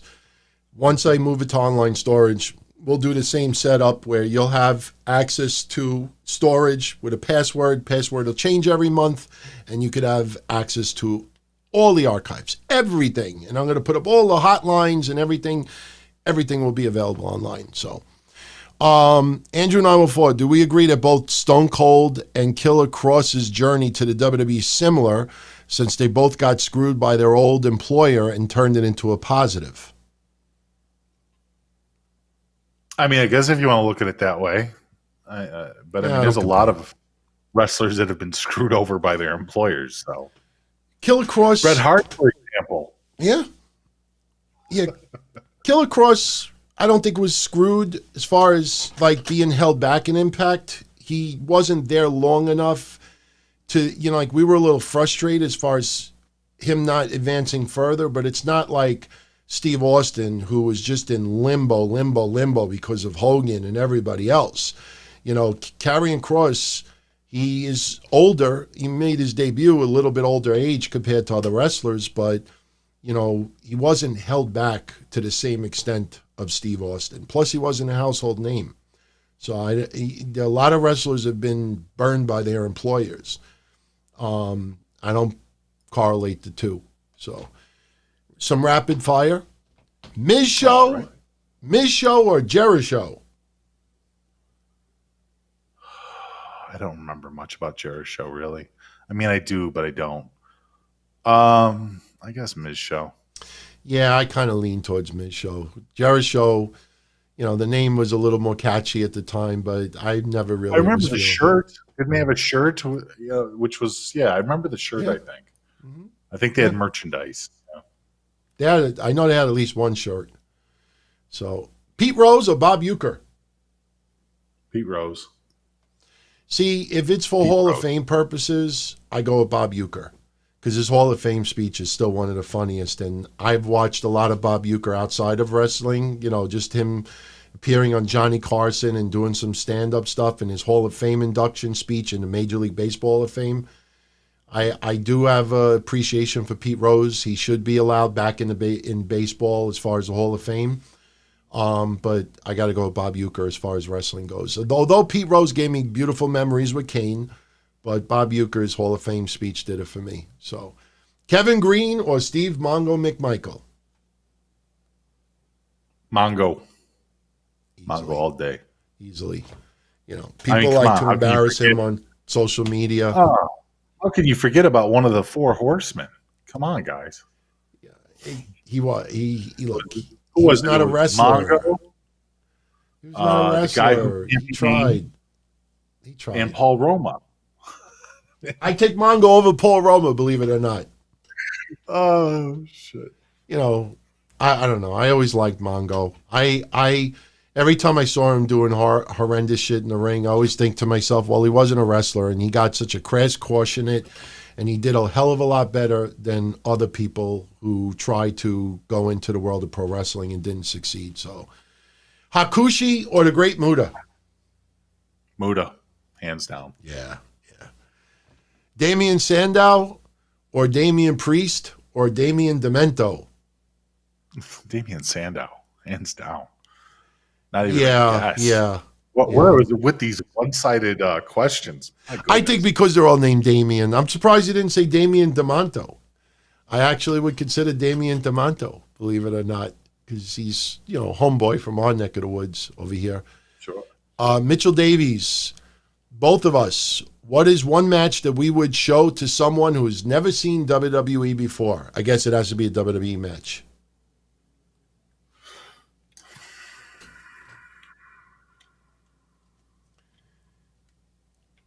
I'd actually would consider RVD versus John Cena.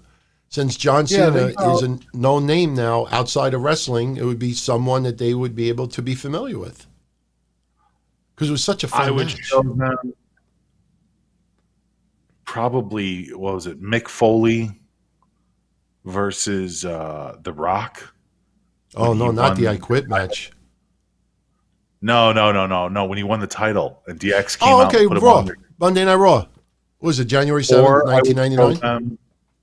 Or I would show them CM Punk versus John Cena at Rosemont, just because, not necessarily because of the matches. The matches were great on their own, but because of the audience reaction.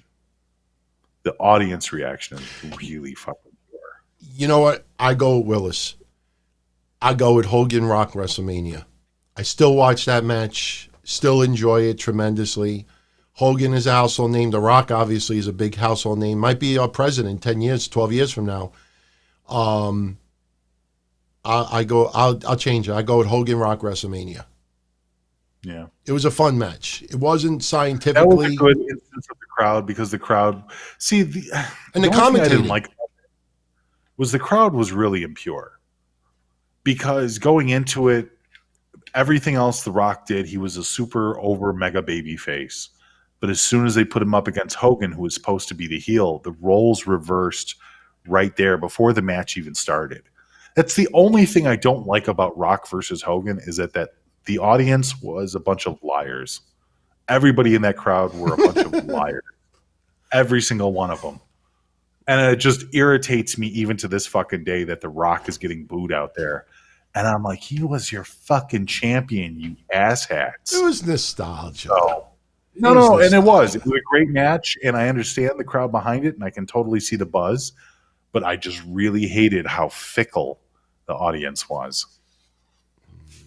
That's like when you have a baseball player that's now 40 and gets a little resurgence and maybe gets nominated to the All-Star game and gets that one last major, home run or something, and the crowd just goes bonkers. It just, for me, it was just seeing nostalgia, possibly still overcome, and the right person won that match. That's what made it even better. I think if Hogan would have won that match, I think a lot more people would dislike the match because they feel like, oh, why did they have to give it to Hogan? It really felt like Hogan was passing the torch, even though he should have passed the torch a couple of years earlier, but he couldn't, obviously, because of WCW. So, if it wasn't for us doing all these shows, would we still have a vested interest in WWE or wrestling as a whole?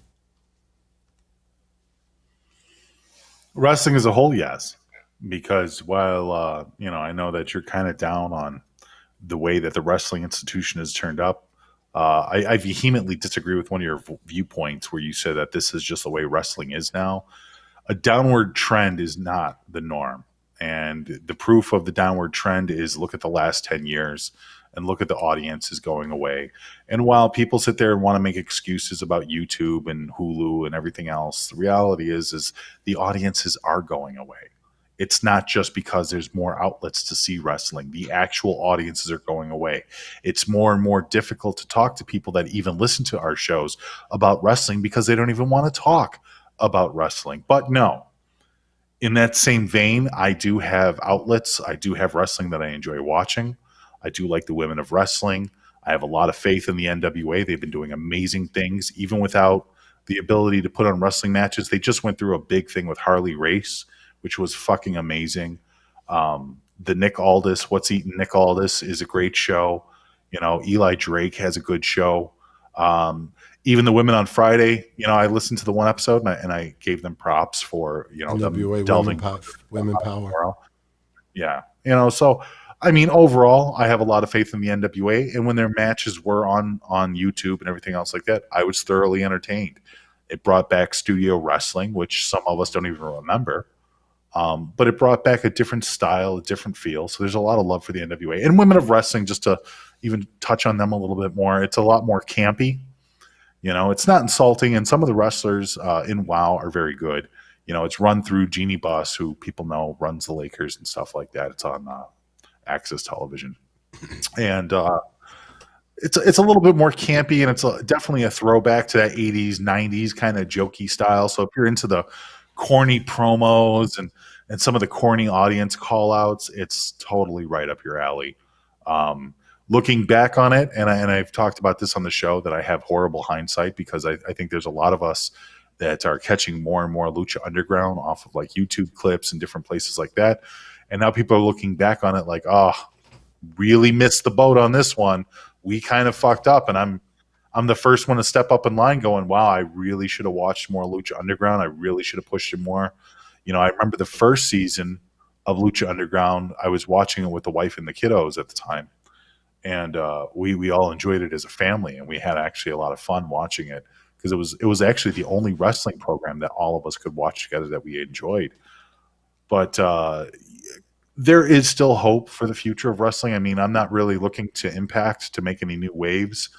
I'm not really looking towards, and I hate to say it, AEW isn't doing much different, anything really different to change my mind. Although I will say that AEW definitely has some real good stars, some really good talent in that company.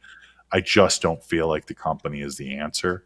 And WWE, once again, so much talent, fucking talent literally dripping out their ears.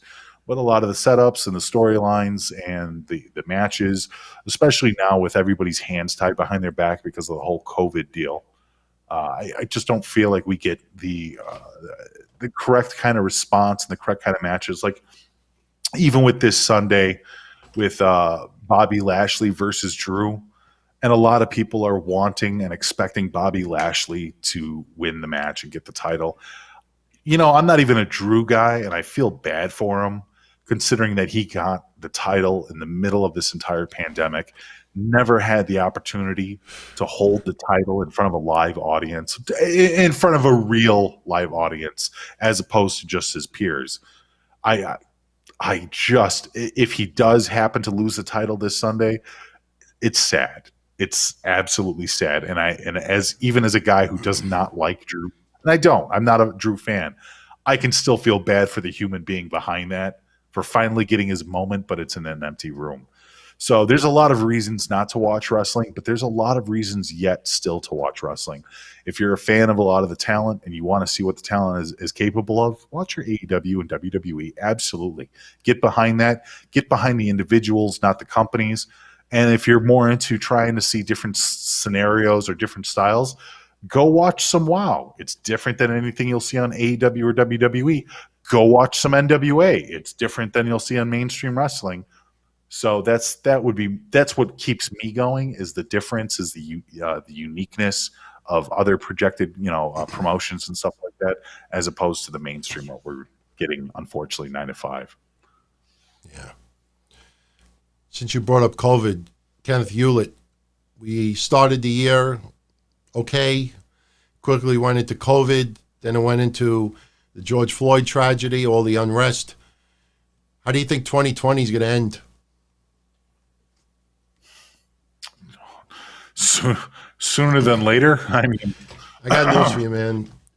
Trump's going to get reelected, and there's going to be some wild shit going on in the streets, some major protests. I hope to God, I've said it before, I have changed a lot on Trump.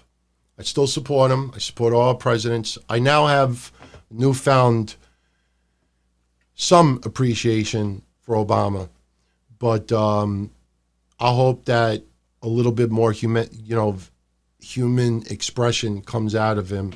We need to see some major changes as far as civil rights and a few other things. If he can manage to get that done before Election Day, I think people may accept his reelection a little bit better. Joe Biden, though, unfortunately, if this was 10 years ago, maybe. But the guy, you just watch enough of his footage, and he just sometimes can't even put a sentence together. And even the other day when he compared George Floyd having more effect on the civil rights or whatever it is than Martin Luther King's killing, I understand what he meant by that. But, it's just, the problem with Trump is, he likes to, just be strong and, just show strength and not show compassion. And unfortunately, sometimes you need someone to be the compassioner in chief, not just the president. And I'm just fearing the turmoil, the unrest that will go down when people realize that he's going to be around 4 more years. I hope 2020 ends good. I'll be honest with you. I'm hoping that wrestling has fans in attendance again, because I told you, me and my girl are planning to go to Florida towards the end of the year. The more I think about it as I'm saying this, I think we're going to try to plan Florida the same weekend as the election. Be out of fucking New York when this shit goes down. So, Brian, the mayor of Dinosaur Island Landry, staying on that topic, defunding the police, I think that will help Trump with his reelection, because, at the end of the day, something goes wrong, you got to call 911. You ain't gonna call your local fucking pimp in the neighborhood, or the mafia guy that lives 10 blocks away. We have to reform police, and I've already given a couple ideas. Mish has given some ideas. Transparency will go a long way. Getting rid of statues is nice, and banning chokeholds is nice. That is all emotional, decisions. But at the end of the day, you have to change this. Getting rid of statues. I'm really against destroying artwork. I don't like destroying statues, because you should learn from history. But I feel if you're going to leave those statues, why not construct new statues of good people over the years? Construct some statues. I was agreeing with you. Like, that's fair. Construct new statues, absolutely. But destroying any type of artwork, I don't care whether you agree with it or not. I mean, come on. We've had statues of Nero. We've had statues of evil leaders made over the years. I understand when they're taking back our country and they knock down statues of Saddam Hussein. Fine. But I'm still against. I'm against destroying any type of artwork, good or bad. Because even if it was erected in order to praise that person, history does not keep those same sentiments. So even having that statue there might be a remembrance of what we used to be and what we are today. They can be used as lessons, but that's just my opinion. Yeah, I don't agree on erasing history, because if you erase all the evil, then you don't emphasize the good that comes out of it. Right. You're never going to learn from it. If you erase all the lessons from evil, then what is there to learn from it? Right. social studies books will be half the thickness.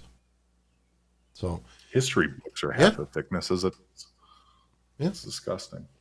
Murrell, some rapid fires. Now, I don't know if you mean ducks as to bowling them over with a bowling ball, but we have bowling.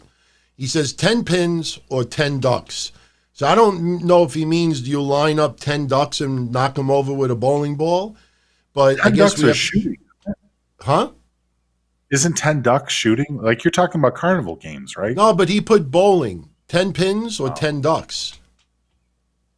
So bowling was the theme. So I guess you're knocking down ducks instead of pins. I don't want to hurt a little duck. It's probably not a real duck.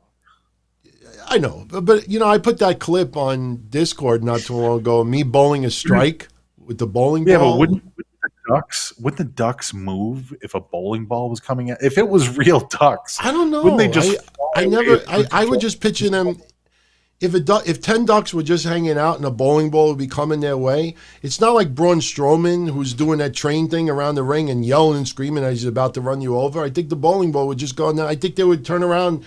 They'd be hanging out like this, and they turn this way to see the bowling ball. I think they would just do this, quack, and just get knocked over. I just don't picture them going, ah, and start running away. So I think the ducks would just stand there and take it like goofs. I go duck pin bowling. I never heard of duck pin bowling. Maybe I saw it. I go with 10 pins, though. I have the video I posted on Discord because I was trolling some people a month or two ago. I got videos of me nailing strikes, going to like midnight bowling. I still got some clips. And I'm sorry, throwing that ball 100 miles an hour and seeing all those pins exploding is just an awesome feeling with that. So maybe I'll repost it tonight just to be a dick. Peanut butter or jelly? Jelly. I tell you. Actually, not jelly. I would say preserves. Okay. Joey likes to bust my balls on that one because I don't like the grape jelly as much as other people do. Like everybody always thinks peanut butter and grape jelly. I'm a apricot or an orange marmalade kind of guy. I do like I have it inside. Marmalade. I have sugar-free version inside. I have apricot and orange inside. I have peach also. Peach. So I don't think I've ever had peach. It's not bad. I have the sugar-free versions. They add like a little bit of erythritol in it, so I'm allowed to have a couple of spoons. I'm kind of sick of peanut butter, nut butter, because I eat almonds almost every day. But man, sometimes middle of the night, I grab my tablespoon, couple of spoonfuls of that jelly. I don't care, man. I just go to town with it. Strawberry jelly's okay, especially if you get like the little seeds in them. I like that. Yeah. I don't know, it just adds to me. You remember that commercial? Will you pass the Poland all fruit? Will you pass the all fruit? Could you please pass the jelly? And the woman passes out. She's like, oh. You know, because he said jelly. It's a vintage commercial. Go look on the line. It's funny because there's all these like, 2020, you would say all these rich white privileged guys and ladies, and then all of a sudden there's this like truck driver in the corner, and he's like, "Will you please pass the jelly?" And because you called it jelly, the old lady passed out. It's a great commercial, man. I think it's Polander all fruit. Yes. Better as a face or a heel? Macho Man, Jake the Snake, Undertaker, Shawn Michaels. So I guess better it is as a heel or a face? Macho Man.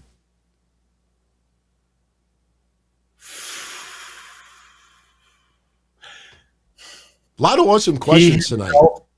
He himself was better as a face, but his pairing with Sherry made him a better heel.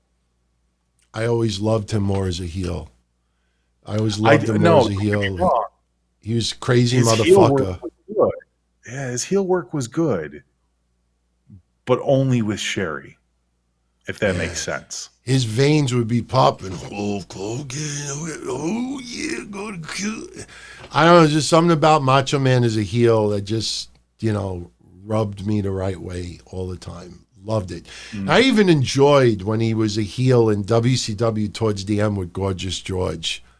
I even enjoyed that when he was fucking pimping, walking around like a pimp. Oh, yeah. Man. Heel or a face? Jake the Snake Roberts.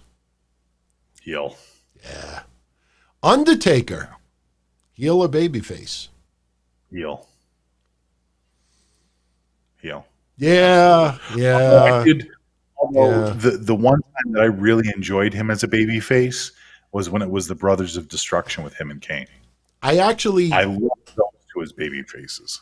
I actually would, because I could cross my eyes as a talent. I actually could keep one eye straight and do the Shawn Michaels thing. Oh, did you hear it? Shawn Michaels blocked me on social media. Why would you say to him now? I was talking about the Undertaker documentary, and when he talked about that he came back for that one match because Undertaker asked him to, and I said that for 10 years the fans begged him to come back, and he said no, and because Undertaker side said it was a payday, Saudi Arabia. I said if that Undertaker match or would have happened in the United States, I don't think he would have been back. I think, but I also didn't blame him. I said that's a nice payday for your family, a nest egg. You're giving your family a better, comfortable life in the future. I totally respected it. That still wasn't good enough. Blocked. The next day after I said that, blocked. I was like, all right, whatever. I guess, I mean, it was interesting because it wasn't like a YouTube clip that somebody was like, hey, did you hear this? So I was very fascinated that that happened. But I've been trying, since I could do the cross-eye thing, I've been trying to do the Undertaker thing. When you put the eyes back in the head, I can't I'm trying to do it. I can't do it yet. For some reason, this eye forces to close when I try to do it. But it's actually, if you try it hard enough, you actually can do it. So I'm going to try to do it enough so I can actually train my eyes to roll them back in my head. So don't ask me why. Maybe I'm just bored. Shawn Michaels. Heel or baby Shawn face? Michaels. I'll go with heel.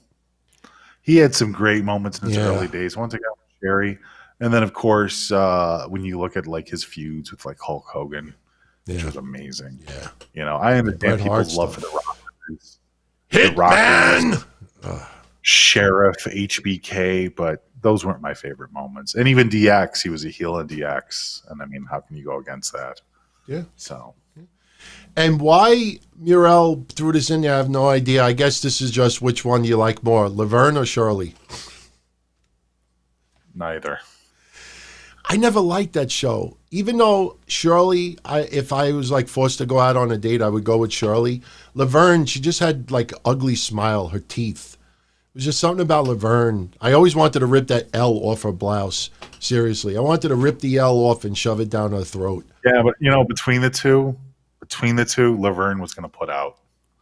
Shirley. Yeah, Laverne would put out. Yeah, Laverne was a slut. She came off like a slut. It was almost like Oscar Madison and Felix Unger. Like Oscar Madison was Laverne and Felix was Shirley. Kind of felt that way. Never really liked that show. Although I liked Lenny and Squiggy. Carmine, I always wanted to bash a bottle over his head. Because he'd always, for some reason, would sing and dance. And I'm like, I don't fucking watch this for singing and dancing, Carmine. And I don't even think he's dead yet. So I don't say it with hate. I just never liked that show. It is not in my video collection. Even my bootleg collection, I don't have it. So, Brian, mayor of Dinosaur Island Landry, which type of businesses will never recover from COVID?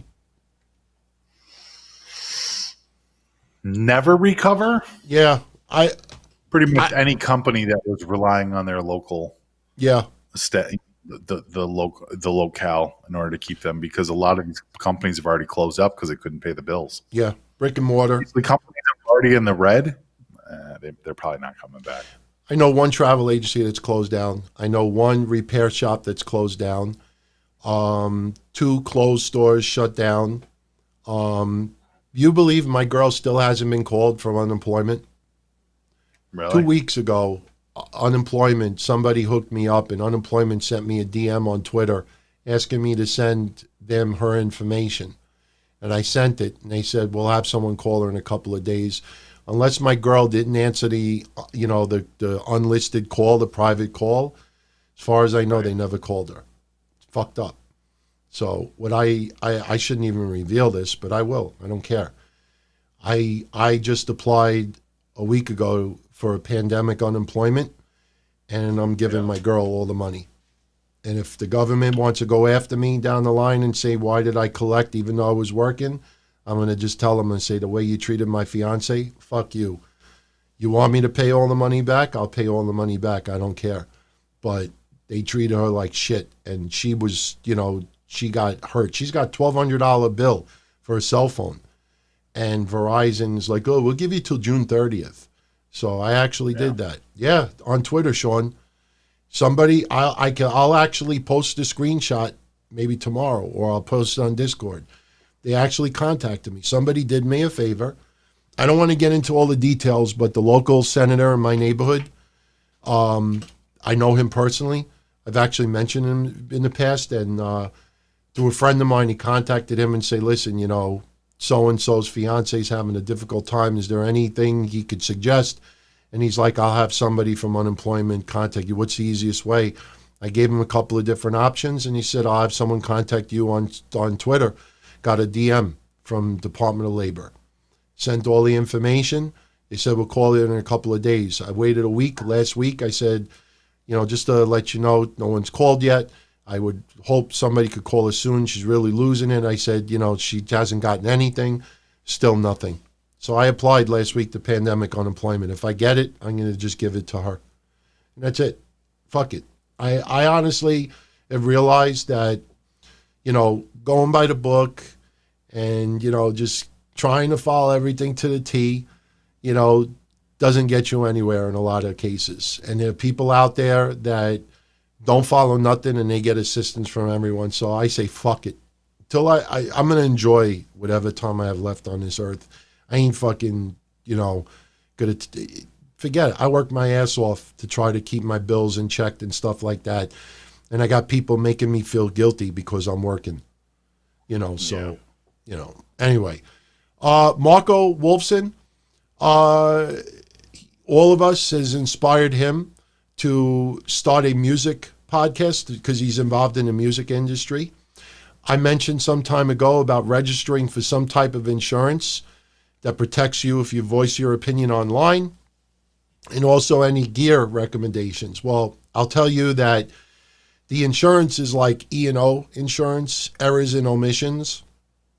If you make a mistake or, it's insurance to protect you from being sued for slander or, saying, error, making errors in comments and omitting things. It's a form of errors and omissions insurance. You go on Google and you just type, what type of insurance to protect my podcast. I have some insurance because I'm always fearing, and I told you this, Mish, years ago, I'm always fearing that someone's going to try to sue me for something that I say. So I have some insurance to protect that. As far as equipment, the Rodecaster Pro, the mixer that I bought, one of the greatest decisions I ever made. It's just wonderful. The quality is tremendous. The ability to be able to record inside the mixer eliminates stress from my computer. I don't know if you're looking to do video also or just audio only, but a good microphone, a good mixer, you could always start off with the cheap. There's nothing wrong with starting off with just a regular headset. But you start getting a following, there's no excuse. If you can't afford to upgrade anything, then you shouldn't be doing it. That's how I look at it. I have, what's this mic? I have, oh shit, I forgot the name of the microphone. I'll tell you, I can't remember. Shit, what's the name of it? There's no name on it. Oh, Electro Voice. I have the Electro Voice, and it's a phenomenal microphone. I also used the Heil PR40 before, which is phenomenal. Mixers, in fact, if you want to have an extra mixer, if you're going to just do like a one-man show, I have a mixer. What was that mixer that I sent you, Mish, that time? Mackie. I have a small Mackie. It's the first mixer I used when I started off doing podcasting. I'll be more than happy to send it to you for nothing if you send me a shipping address. I have it in Rockaway stored away. I always kept it as a backup in case one of my mixers breaks down. But I realized that all I got to do is disconnect 2 wires, and if I have to bring it to Rockaway, I bring it to Rockaway. Or I just don't do a show for a week. But What microphone do you use? I'm still using the AT 2020, although I am looking That's at a good the mic. I've been using it for years. The nice thing about the AT 2020 versus the AT 2045, the AT 2045 has a little bit more control of frequency, and you have a little bit more of a gate that you can control with it. But the AT 2020, it keeps everything sounding the way it's supposed to sound. So when you hear my voice with this kind of a bass, this isn't something that's actually beefed up by the Mackie mixer. This is the appropriate way that my voice sounds. The AT 2020 doesn't really enhance anything, and it tries to keep the mids and the highs to its true level as opposed to fluctuating frequencies and stuff like that. So even though it's an older mic at this point, it's a goodie. It's a very good one mic. that I stick. Yeah. Yeah, it's you can try to improve on it, but there's really no point. And that's why I say the 2045 is the other one that I look at, because it does have the option to change the frequency and stuff like that, but it's not necessary. And it's just an AT 2020 with a couple of extra bells and whistles. Yeah. Look, you get a cheap mixer. Microphones are not that expensive. You get a headset, or you get one of these speakers. I don't remember what it's actually called, but it's a speaker meant for podcasting that there's no bass. It's not a speaker that you use to blast music. But what it does is it plays your voice the way it's supposed to be heard. It's for voice podcasting. Right. I can't remember what it's called. I got to Google it. But when I played the shows back and I want to tweak my audio, or unfortunately, I get a lot of complaints that, when I do the Monday show, why is his audio so low? Why is it so, and I say it many times, unfortunately, he's on a headset and it's not, you can't match it. But what I can do is when I play the show back, I could hear the audio as it is in its purest form. And I could try to manipulate wherever I can and tweak it a little bit. So, but those three things, a mixer, microphone, and some type of listening device, it won't break the bank. As far as headsets go, I usually go with over the ear. Mm-hmm. I'm a big fan of the Marantz, which is kind of a low level. Like some people are starting to get onto it, but I'm a fan of the MPH2s, which give you a solid bass, but they don't push the bass, not like Beats or anything like that. But it can handle loud levels of bass, even though they're more of a studio headphone. I like the way that the actual mids and the treble is crystal clear in the MPH2s. I would also highly, highly suggest that, not Audio-Technica. Oh, it's the other one that I'm thinking of. Not AudioVox. No. Shit, Sennheisers. Sennheiser headphones are amazing, and you can get some of them for really cheap. If you're a stickler, and I do mean if you want to do like heavy mixer work, take a look at some of the Sennheiser over-the-ear headphones. Some of those are amazing. You're gonna spend money on those. I have a pair, believe it or not, I was using for many years headphones, over-the-ear headphones, or on-the-ear headphones, sorry, that Sennheiser's made for your phone and for mobile devices. And when I plugged it into my regular computer and I started doing production work through that, it was, to this day, I need another pair. And while I stick with the MPHs because of the value, cost to effectiveness, and how I enjoy them, if I could get a pair of $500 Sennheisers, I'd get them tomorrow in a fucking heartbeat. They are the most amazing crystal clean sound you will ever fucking hear, period. I am such a huge fan of Sennheiser cans. It's amazing, but they're pricey. And I mean, I know 500 is a lot of money, especially when you're just talking about headphones. But that's why I say, if you're really wanting to work on that level, take a look into them. Yeah. Sennheisers are amazing. I just looked up my speaker. It is a Mackie Studio Monitor MR524. You could actually buy them as cheap as $129. You only need one. But what I got is a more advanced version. You could get a decent studio monitor speaker for about $80, $70. You know, between the mixer, you could get a good one for $99. The microphone, you know, you could get it for less than $100. Headphones, Yeah. like I was just showing this. I don't even know what brand this is. This is One Audio, ODIO. And it gets unbelievable reviews on Amazon from podcasters. I haven't used the headset in a while, but they're phenomenal. You start off, you know, you don't have to get top equipment, but as you build your fan base, you got to build it up, because sooner or later you get to a point where people will start to hear that difference. And, you know, true story, when I went to Pandora picked up the shows. You already know the story before. Pandora only wanted to cover Wednesday Night Dynamite and the Don Tony Show later on, because when you start going into HD as far as audio goes, they were complaining about the audio quality of the Monday shows. And, you know, luckily they haven't brought it up again. But, you know, you get good quality stuff. You'll appreciate it at 1:30 in the morning, when all you have to do is maybe run 2 or 3 codecs that are pre-saved. You have a preset saved, and you just run a couple of things automatically. And while you're doing that, you go take a leak, take your sleeping pill, get your stuff ready for tomorrow. You go back to your computer, you save it, put it online, you're done. But when you got to start editing and tweaking audio, and I know Mish has done this for years and years and years, and you're up till 3, 4 in the morning trying to get the audio levels to match up and the bass to match up perfectly, you could eliminate a lot of that extra work just by having some decent equipment. So that's a good starting point, in my opinion.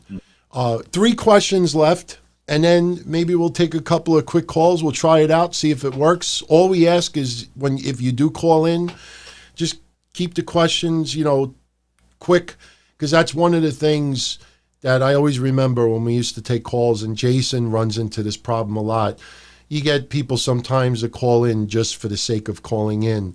And although we don't mind that, but if we're doing a chat or, you know, trying to keep the show flowing, want to get right into it, you pretend like you're calling into like ESPN or something like that. You start talking for 2 minutes, they just cut you off. When we don't want to do that to anybody out there. So get an idea you want to ask right up front, and then, we'll do it. We'll try it out. But Paul Bielowski, doesn't mean to sound like a jerk, but he's worn out with everything going on between COVID and the civil unrest. A little disappointed with Charlotte Asuka match. Don't be disappointed, because this may lead to a feud in the very near future if WWE goes the route that people are wondering.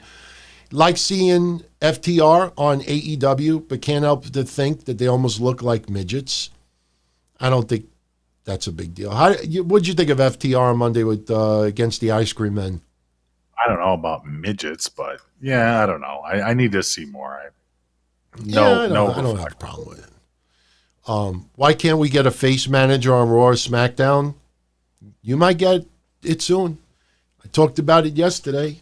Wouldn't mind see Paul Heyman manage a couple of Paul Heyman guys and gals. So, you know, what's your overall take on the Paul Heyman removal? Expected, disappointing, much to do about nothing? Stupid. Just stupid. How you can sit there and gauge somebody's fucking performance in the middle of this shit, it's stupid. Now, it frustrates me because it's not his fucking fault. Okay, you're literally giving him something completely different that nobody's ever had to work with this style before, especially underneath this condition. And the fact that there's nothing to even gauge this on. There's never even been this kind of a tragedy in the world that you can gauge wrestling viewership on. It's not like we have the numbers of who was watching WWE during World War II. You know, it's really stupid that they're making Paul Heyman a scapegoat. I'm not a fan of it. I think if anything, WWE should open up the doors and try new shit, as opposed to immediately putting all the blame on somebody. That pisses me off. And Paul Heyman is definitely not the guy who this is at fault. I can already see that this isn't a Vince McMahon decision. It goes right back to Stephanie. Stephanie does not like Paul Heyman. She's been very open about that before. And because the ratings are down, I'm sure she's using this opportunity in order to remove him from his position again. It's bullshit. It's bullshit. I'll take a wait and see approach. I have been talking about Paul Heyman since October, that I just didn't see him moving the needle at all. Sure, it may take many, many months to get certain things in order. It's like building a foundation. Maybe Paul Heyman built the foundation towards the end of the year, and unfortunately, when they were ready to start building the house, COVID struck, so you had to improvise too much. No reason why they can't put him back in the Raw creative team a couple of months from now and things get a little bit more back to normal. But for the time being, I brought up yesterday, you look at that SmackDown roster, you would almost say to yourself, Paul Heyman should be writing SmackDown. When you actually take a step back and look at the SmackDown roster, and now you just added Matt Riddle to it on top of it, like, he is perfect for SmackDown. But if they're going to use him as an on-air only, there's a bunch of people I could see him managing on SmackDown. If you only want to, let him just manage Matt Riddle. Wouldn't it be amazing if he managed Brock Lesnar and Matt Riddle?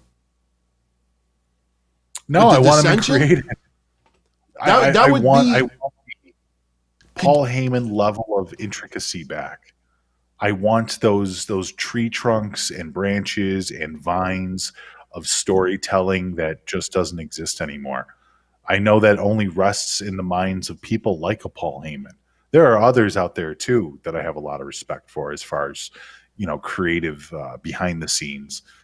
I just can't help but think that they're throwing the baby out with the bathwater on this one. And my example to this is too, take a look at AEW. Some of AEW stuff is very creative. Some of it isn't very creative. Matter of fact, if anything, I think that with the exception of like maybe the stadium and a few other things here and there, they've been far more creative with trying to make things work. But the storylines themselves are designed to bring in the audience. They're there to elicit an audience reaction. And it's difficult for the brand new company, the Great White Hope, to even perform at the level that we expect them to perform at. Because once again, we're in the middle of a fucking pandemic. Like, look, I'll bust AEW's balls till the day I fucking go to sleep forever. But the reality is I'm not going to blame them for this. I will bust their balls, but I will not blame them for any of the shit going on. That's why when I see shit like AEW and NXT are horrible companies and they're just the fucking worst, nobody pays attention to them, I'm like, I'm surprised more people aren't paying attention to wrestling to begin with, especially for the lack of competition that we have in everyday sports. There was even a gentleman that was on Twitter earlier today asking us about that. And the reality is can you fault anything right now? Entertainment has never faced this before. Live sports have never faced this before. How can you put a gun at any one of these promotions' heads and say it's this person's fault?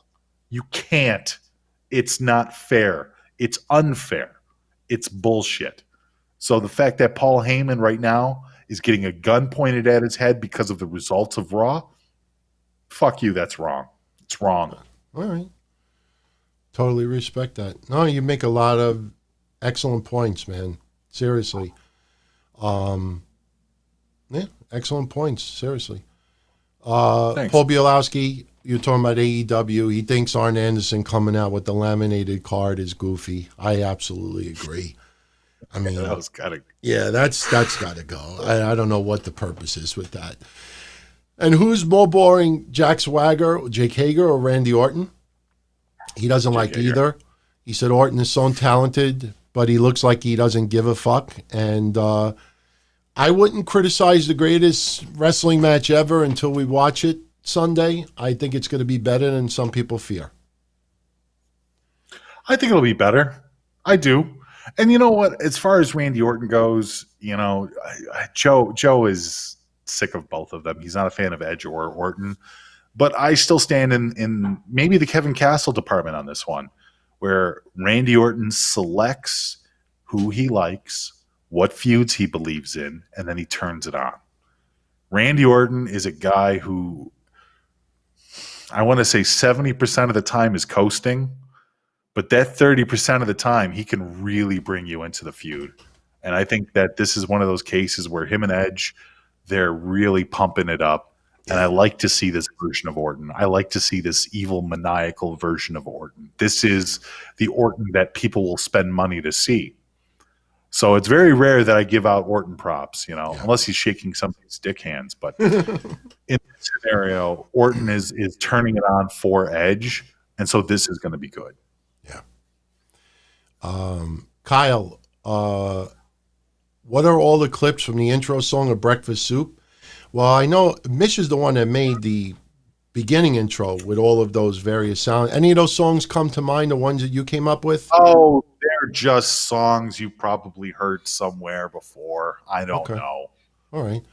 I mean, I could put up the clips and then just do some Google searches to get you the names of them, but nah, you don't even have to worry about that. I'm sure they're smart enough to. The dance part is Will Smith getting jiggy with it. I just put the instrumental version of it.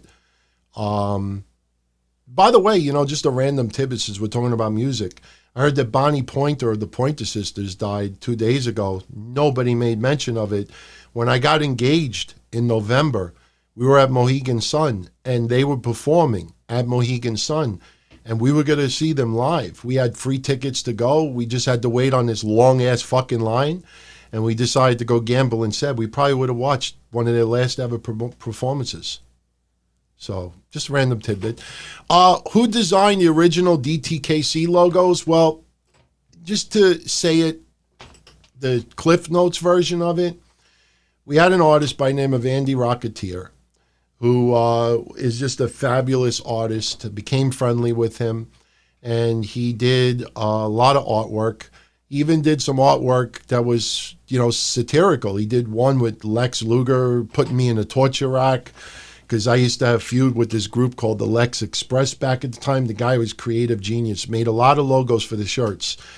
Unfortunately, there was a little bit of some differences business-wise between Andy and some mutual individuals. And Andy really don't use him anymore for the shirts.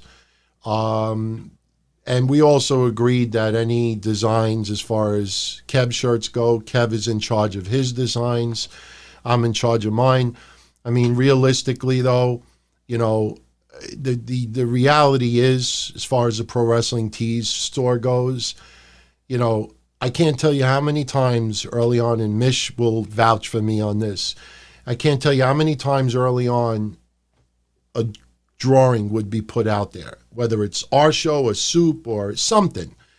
And you get about 50 people, oh my God, put that on a shirt, it's mine. I got to have that on a shirt. And then we release a shirt design, you might get 5 people to buy it. I mean, there's some shirt designs that have sold 3 in 3 years. Unfortunately, though, it's just something. So, that's why you really haven't seen any new designs. Now, as far as current shows, Shahin, Nuclear Heat Graphics, one of the greatest guys, and it's amazing because 1 year ago, guy hated my fucking guts. Even when I made that joke at Lucky 13, I'm like, hey, how come you don't do no artwork for me? And he gave me this look like, you're fucking lucky I haven't beat you over the head with a baseball bat. He just disliked me, and we started talking personally, complete 180. And guy is fucking gold, man. Not just in the artwork department, but Shahin, I know we're not going to blow up his spot, but Mish will tell you 1,000 times more than me. Shahin is one of the genuinely outstanding individuals out there. Just what he has done for people that people will never know about. You have no clue. Everybody watching. Amazing guy, amazing artist. And, I pay him out of my pocket to do my artwork. And he does all the graphics for the video podcasting, the pay-per-view themes. And, again, as far as logos, we are going to come out with a new breakfast soup shirt design in the very near future. Cheyenne is working on some new graphics for DonTony.com, a new graphic for my YouTube channel. And, as I say, it was a lot easier that all my work I handle, myself, and any artwork with Kev, bobbleheads, all that other stuff, Kev handles his own stuff. It's the better way to go. This way everybody's responsible for their own things. But, originally it was Andy Rocketeer, and then Cheyenne is the one that does my artwork now. I'd love to have AJ Moore get involved with some of the artwork. Sure. He's got some of the artwork behind me, AJ Moore. Still loved the shad design. I can't believe that didn't go on a shirt. It was just a beautiful, watching that come together live was just an amazing experience. So, really good guy too. But Mish, who designed the original Wrestling Soup logos?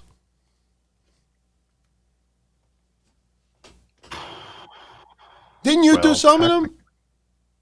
The original Wrestling Soup logo was me. The very early ones from like 2010 to I think about 2012, those were mine. And mine were taken from the E Entertainment Soup logo, and I pilfered it, I plagiarized it, but in the end, I warped it enough to make it my own. So the original Wrestling Soup logos were totally a bite, but I definitely made them my own. After that, we had Andy Rocketeer and a British gentleman, and I forget his fucking name, but he was Andy Rocketeer's partner. They're the ones that did the caricatures of myself and Joey in the Soup Bowl and stuff like that, and some of the other Wrestling Soup logos. I forget his name, and I'm not even trying to be, insensitive or anything like that. It's just my brain isn't working right now. Andy Rocketeer did a couple of. Andy Rocketeer never designed Wrestling Soup logos, but he did do a lot of promotional pictures and gag pictures that related to the show, like me being tied to a chair while Samoa Joe forces me to watch TNA wrestling on TV. And then there was the one that he designed with Joey Numbers and Miss Destiny Lisa. Oh, and yeah, a big heart, yeah. Which was a fun one. There's then, some of course, legendary ones, man. Oh, yeah. And he did one for a lot of the fans of the show, too. He did one with Doob. He did one with Mad Max. He did a lot, Yeah. He was definitely a major part of that. After that, though, the current logo that's being made that we still use today in variations, but is the one that was designed by Jeff Zorno. He did a lot of kaiju comic books. He also yes. DC, it looks like IDW. Speed Racer type graphics. Speed Racer designs. Like that theme, that look. Like Speed Racer's got like a certain identity to itself. Doesn't he draw like similar to that style? Not really. No? A little bit more gritty. A lot of his artwork is very sharp, and it's a little bit gritty. It's got a good, smooth layering to it, but a lot of his artwork is very raw. And that's the one thing I've always liked about Jeff Zorno's work. You've probably seen other artwork that he did for Schlack, who was in the band Eat the Turnbuckle. He did a lot of designs there. He did a lot of designs for different metal bands. Jeff Zorno's been kind of all over the world when it comes to art. But yeah, he's definitely a little bit more of a metal artist. So when you see metal designs, Jeff Zorno's definitely one of those guys. But he has a history in the comic book industry.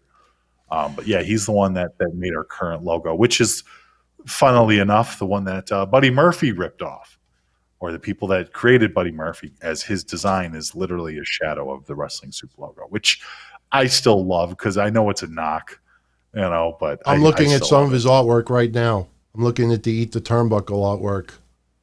Sure, you can see. Oh, yeah, I see Slacks. All right, yeah, I see it now. Yeah, okay. Yeah, this is pretty cool. I mean, I can't put the logos up over here, but if you do, everyone out there, if you do a Google image search in parentheses, eat the turnbuckle. You'll see Schlack come up immediately. You'll see the band. You'll see him, bloody as a motherfucker. And you'll see a lot of the artwork. Man, okay. I'm impressed, man. That one where he's just diving onto people all covered in blood. That's some great stuff. I don't know why I thought of like the Speed Racer, like that simple, like, I think I'm thinking of a totally different artist. I think I totally botched that one. So you'd be surprised. There's, the one thing that I will say from doing the show for over a decade, the one thing I've seen is a lot of people with artistic capability. I mean, we even have Gareth Nelson gives us little variations and stuff of our logo, which is amazing. Just little works like that. Dirty Bird. He did this one. Oh, shit. Sorry about that. I wanted to show that logo and the intro came on, so. Fair enough. My apologies. But yeah, there's a lot of different artists that we've run into over the years. Some intentionally, some unintentionally, and much respect for their work.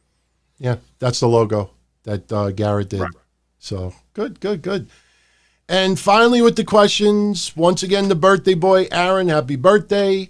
Celebrated yesterday with a cruelty-free cake. All right, that's cool. That's basically the ingredients. No. What is a cruelty-free cake? Isn't that where all the ingredients are like grass-fed and all that stuff? Like free-range eggs?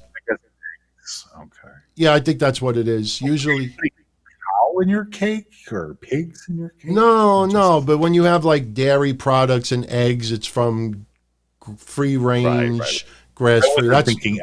Yeah. My head. Have we ever tried any meatless vegan items like burgers and other stuff? And if so, what did we like and dislike? Which ones? I love the Impossible Whopper. That's not bad. I had it twice. I got to be careful. I can't have like ketchup with it and stuff, but I added like some cheese and bacon to it. I fucking loved it, man. Bacon, TT. Yeah, I don't like vegan bacon. Vegan bacon, I hate. Vegan bologna, I hate. Vegan cheese, I hate. What I like that you'd be surprised, but I love tofu. Oh, I love tofu. You know what? If I really wanted to lose some weight, I would eat nothing but barbecue tofu all day long. I would lose so much weight. Tofu, a lot of people can't get into the bean curd. Mm-hmm. I have no problem with it. I love tofu. Tofu works with me, Tofu, for some reason, it does something to me inside. I tried eating it on my diet, and even though it's very low in carbs, it does something with my blood sugar. I don't know why, so I can't eat it, but I can't tell you. Tofu teriyaki, taking tofu and mixing it with stir fry. Oh my God, fucking tofu tempura, putting tempura batter around it and frying it and eating it. I used to love tempura. Just on this diet, though, like I can have it very little moderation, but tofu I enjoy. Garden burgers I used to enjoy also. So yeah, those are a couple of examples.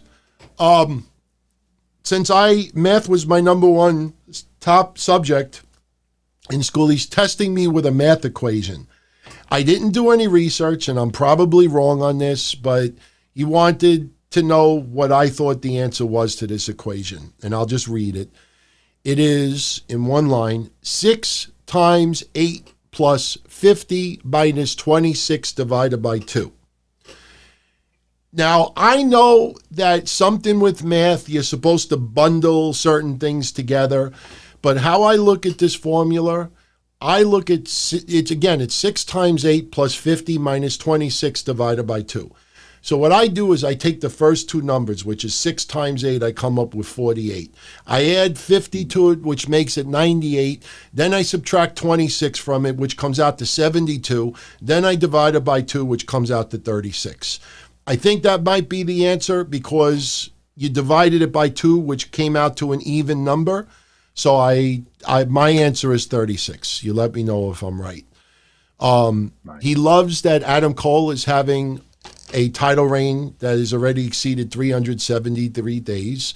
Do we think it would be a smart move ratings-wise to have Brock Lesnar beat Adam Cole at the next TakeOver to win the NXT title? He feels that Brock Lesnar or The Fiend are possibly the only two that consistently could give NXT 1 million viewers on Wednesday nights. What do you think about that? I don't know about that. I mean, Yeah, I don't want to see Brock Lesnar in NXT. Yeah, that's a hell of a jump, and I don't think that even that match would make much sense to people outside of the NXT verse. You know, I'll tell you a match I'd love to see. I'd love to see Brock Lesnar show up on NXT one night and face Keith Lee. Two big boys going at it. yeah, no, I agree with that, but I think that's giving Keith Lee too much. Don't get me wrong, I love Keith Lee, and I want to see him on the main roster, but I think Brock Lesnar going down to NXT to fuck with Keith Lee that might be even too much. I want to see it, but I think that's not the right way to do it. Okay. All right. All right. FTR should be the team to defeat Kenny Omega and Adam Page for the AEW tag titles. They have a currently 145-day reign. FTR should be the AEW tag champs for at least a year. They, along with Cody, is the TNT champion. And Keith Lee is the North American champion. Those long title reigns would give a lot of prestige to the tag belts. I don't mind FTR being AEW tag champs, but, you know, it's got to happen organically. And they're extremely talented, but just because it may be a fantasy match for a very small group of people to see FTR versus the Young Bucks doesn't necessarily mean that that's going to draw buy rates. It could, but FTR, you know, maybe for AEW, maybe that's not a bad tag team to be champions with. I don't know if I'd want to see them for a whole year, though. I think if you got some very well-talented people having a title, I think Keith Lee handles that North American title, represents it very well. I think there is prestige on that title already. Longevity doesn't always give prestige to a title. I think of Nikki Bella right off the bat. Look at her title reign. You know, you look at AJ Lee, her title reign was very impressive. You look at Nikki Bella, and to me it was a joke. Becky Lynch, with all due respect, the last 6-7 months of her title reign, she defended it, 3-4 times? Yeah. You know, so time is not always the answer. It's who they feud with, who they face, and how often they face it. So, and he wouldn't mind seeing AEW introduce a trios title belt, 3-man title belt. Would be unique and different. Maybe a small tournament. And I'll tell you, man, you're not that far off. When you think of Luchasaurus, Jungle Boy and Marco Stunt, Trent Beretta, you know, Chuck Taylor and Orange Cassidy, Pentagon Jr., Ray Phoenix and Pac, Scorpio Sky, Frankie Kazarian, Christopher Daniels, Kenny Omega, Matt Jackson, Nick Jackson. You got a lot of trios teams in AEW. That may be a possibility down the line. That's not a bad idea. You know, might be a little too many belts for this early in the game. Maybe, you know, they shouldn't have so many trios teams in NXT this early. But I like the idea. I like the idea. What do you think? Trios title in AEW in the future? That's a good idea because, I mean, tag teams have had 3 members a lot more commonly now than ever before. I'm genuinely surprised that, you know, I mean, if AEW does something like that, good. It brings out a different, unique environment, which is something that AEW needs for their titles. I'm sorry, but that TNT championship is a bust, in my opinion. And, you know, the fact that Stern just buried the company even after they had this big ordeal with Mike Tyson, that's not a good look. But as far as wrestling fans go, I think a trios tag title could be very interesting. That was the one thing that always kind of poo-pooed me about the New Day having the belts. I didn't like the idea that any 2 guys could defend the title at any time. If that's the case, then every tag team out there should have added a 3rd member. You know, to me, it's like unfair odds because it's almost like It's almost like having a tag team match for the tag team titles, 2-on-2, and one of the members doesn't have to come out until 3/4 into the match. I don't like the idea that, you can have a fresh man every other day, and meanwhile the opposing team is always the same two tired people, You're also kind of looking at it in the glass half empty category. I mean, if you have a trios title, you can still have traditional tag team matches for the title, but then you could also open it up to a 3-on-3 and still have that be for the title. Do you see what I'm saying? It's like it almost opens up the door to 2-on-3 matches, which we don't see a lot of, and 3-on-3 matches, which we don't see enough of. And so I think the idea of a trios belt, that's not a bad idea. 3 belts, it's not a bad idea, Yeah, I absolutely think it's a great idea. Yeah, we'll see what happens in the future. So anyway, you got another 10, 15 minutes? Sure. Maybe we'll let's see, before we actually remove the do not disturb, anybody out there tuning in live right now actually wants to call in and you have a question that you want us to answer on the show? I mean, look, just because we're going to have call-ins in the near future doesn't mean that, we have to have call-ins. Tonight's show was a little bit special. We do it every 2 weeks. I'll be right back. Just one moment. Yeah, and I just want to remind everybody something. The original Patreon setup was that every other week we rotate. 1 week it's Kevin Castle, 1 week it's DT and Mish, 1 week it's Kevin Castle, 1 week it's DT and Mish. Early on, it was Kev Castle that approached us and said, look, I want to do a show with my lady friend as well. And, my original reaction is like, look, our shows are for the patrons. Our topics are based on what you guys want covered, not because I want to talk to my friend. But, we also felt that, hey, if that makes him happy, and you all want to tune in, hey, why not? So what happened was Kev Castle, who was supposed to do 2 shows a month, said he'll do 4 shows a month, and the time that he would have had for 2 shows, he spreads it out into 4. Same thing with us. Yes, Mish and I do 2 shows a month, sometimes 3, depending on the calendar. But if you notice, our shows are usually 2.5 to 3.5 hours in length. So we do longer shows. When you add up the times during a month, we would have done 6 to 7 hours in content. You add 2 1 hour and 40-minute versions of Dark Chronicles, which comes out to a little over 3 hours. And then you add in an hour and 45 minutes to 2 hours for 2 Castle Chronicles, 7 hours, 7 hours.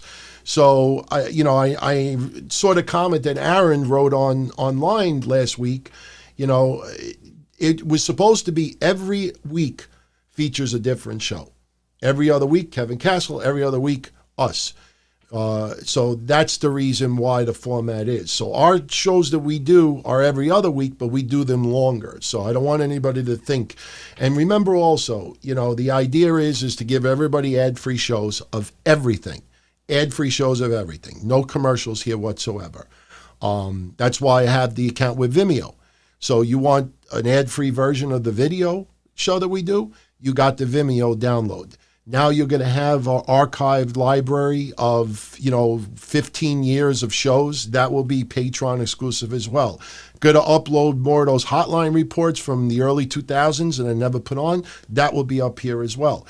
So between the podcast that we do here, the ad-free shows, the contests that we do once a month, the archive of the library, I think that is a lot of bang for everybody's buck out there. And that's why we always get into the VIPers and the elite before anything, because they obviously contribute a hell of a lot for what we do. They're the reason, along with everyone else here, why the other shows remain in business. If I've said this many times before, if our Patreon didn't exist right now, either there would be no more Monday show or everything would be subscription based. And I swear to God, about a week ago, I had to pay $600 to the website company because I get billed every 3 months for the internet hosting and everything like that. And, you know, there's a lot of expenses, but, you know, I just wanted to throw that out there because, you know, I don't want anybody to feel like, oh, we only get 2 or 3 breakfast soups a month. You add the time together and it's the same amount of time. So anyway, so before we open this up, anybody in the chat, does anybody, would you like to call in and you have any specific question you want to ask? Anything that's been on your mind for years and years and years that you wanted to tell me to my face? You know, anybody want to call in? Like I said, we don't have to take calls tonight. But if anybody wants to call in, I'll be more than happy to open the phone line. We'll test it out. You know, just keep the questions simple to the point. So what's that number again? The number is right here. We'll put it over here. Oh, yeah, there you go. 225 Don Tony, 225-366-8669. I got to figure out to put it, you know, in the corner. You know, I actually probably can. All I got to do is just take this and maybe, you know, like, see, this is one thing that's cool, like actually like mess around a little bit. I got to figure out how to do the screen capture so you could see like what's on my screen. But if anybody wants to call in, you know, just let us know in the chat. If not, then we're going to just jet out for now. And maybe you could save it for the next show. Right now it's on Do Not Disturb. So if you try to call in, it's not going to connect. So if anybody really wants to call in, let us know first and we'll put you in. You know, in fact, if anybody, I actually just removed the Do Not Disturb. So if anybody wants to call in right now just to test it, you know, even if Sean, he's always involved with all the other shows. If Sean just wants to call in just to test it out, break the cherry. We'll see if I actually have this right. For some reason on the laptop, what school did you go to said he's calling in. So we'll see if he calls in. I want to set up the laptop. All right, so here we go. Okay.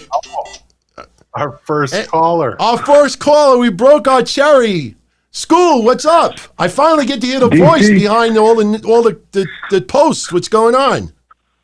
DT, Mish, what's going on? This is what school do you go to? How are you guys doing tonight? I'm doing good. All right. DT, Mish, I met you guys last year, actually. What happened? I met you last year at Lucky 13. Oh, that's right. Absolutely. Yes, you know who I am, DT. You Miami. Sent me the MLW. No, you sent me the MLW shirt. MLW shirt. Which MLW shirt? One. Wasn't it a female wrestler? No, MLW Thrash shirt. When I answered the question for you on the Wednesday Night Dynamite. All right. I think you know who I am. No, I think I do. So. All right. So DT, Mish, 2 questions. What would your last meal be if you had to bite the bullet tomorrow? And where would you want to travel outside of the U.S.? Okay. Mish, you'd like to go first? Take care, guys. Much love, my friend. Much love, my friend. All right. I would say last meal would have to be a Maxwell Street dog and a poke chop from Maxwell Street out of Chicago. That would definitely be a last meal. And I'd probably have to have like 4 or 5 Maxwell Street dogs if I'm going to go out like that. Definitely a couple poke chops too. They're delicious. And where would I want to visit outside of the U.S.? Well, I mean, in case you didn't realize, myself and Joey have been strongly talking about going to Barbados for a week. Nice. And trying to see what that's like, because the prices to Barbados are so sickeningly cheap.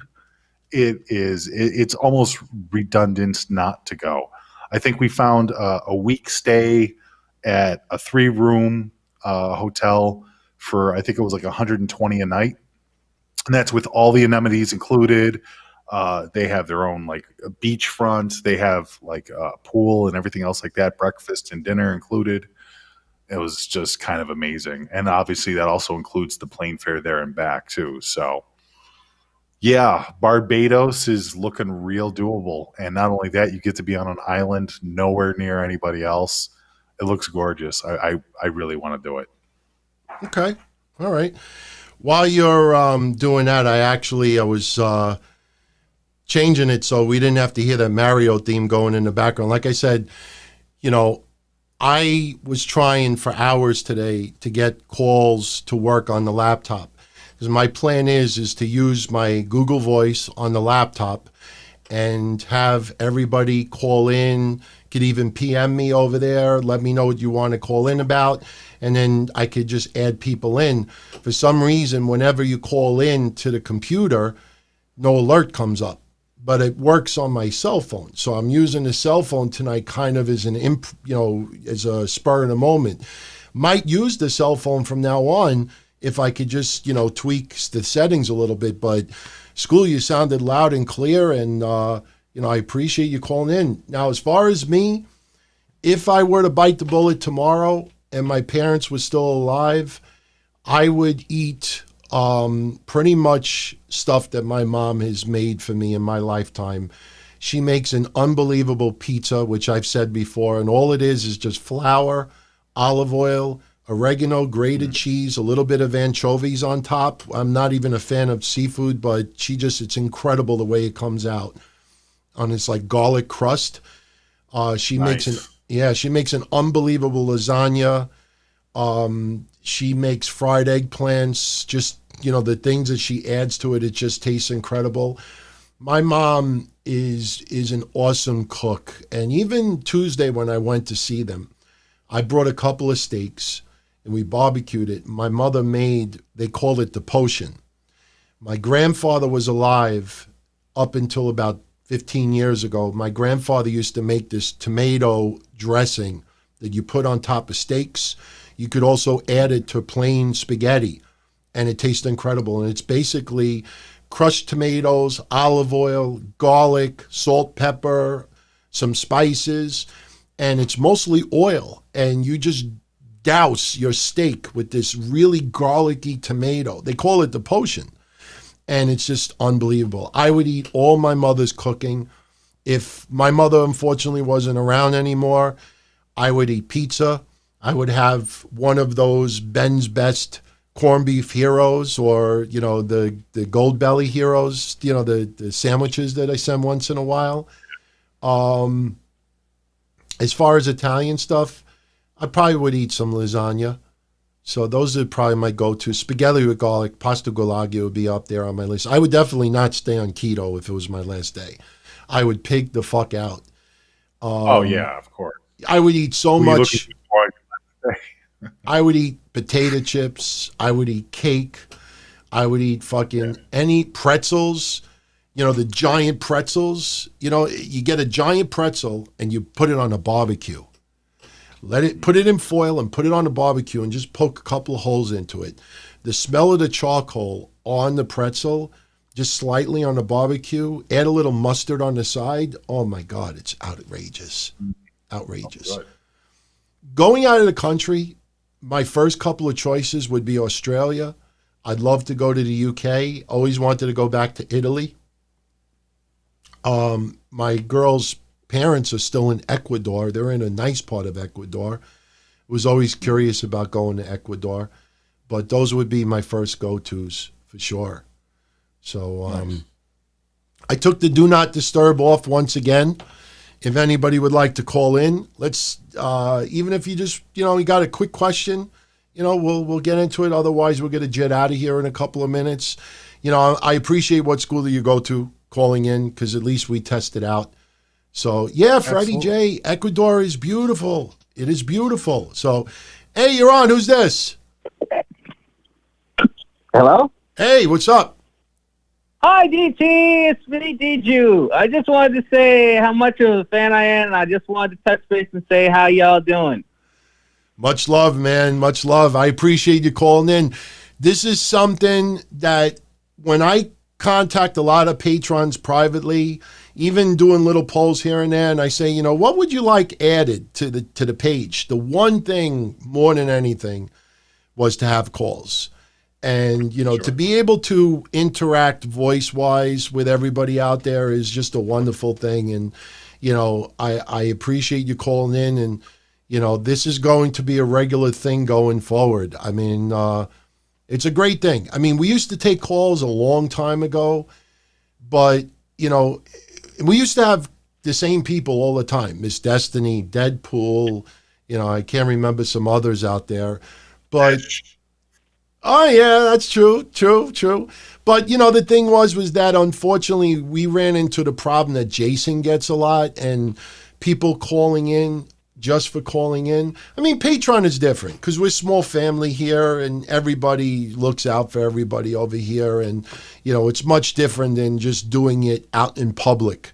You know, that's why it's not so easy to just put up a phone line, take calls live on the other shows because, you know, you really can't control who calls in. And it's, you know, I don't have a screener. I don't mean to toot my own horn here, but I think that we had a great control system for the calls that we had back in the day. Yeah. If they took too long or they were slightly boring, we would just hang up on them. Yeah. Well, you know, you just... there a vacuum involved? What happened? No, I remember it was, I think on a couple of shows, Mish, there was always this vacuum soundtrack that he would use to kind of weed out the undesirables. Absolutely, yes. We were very big fans of the vacuum cleaner. The vacuum cleaner often permitted me, truly, to express how I felt about the call that we were in the middle of. So you would hear the vacuum cleaner at a low gauge. As the call continued, it was crazy. But as the call continued, the vacuum got louder and louder, and it was just amazing. It was amazing.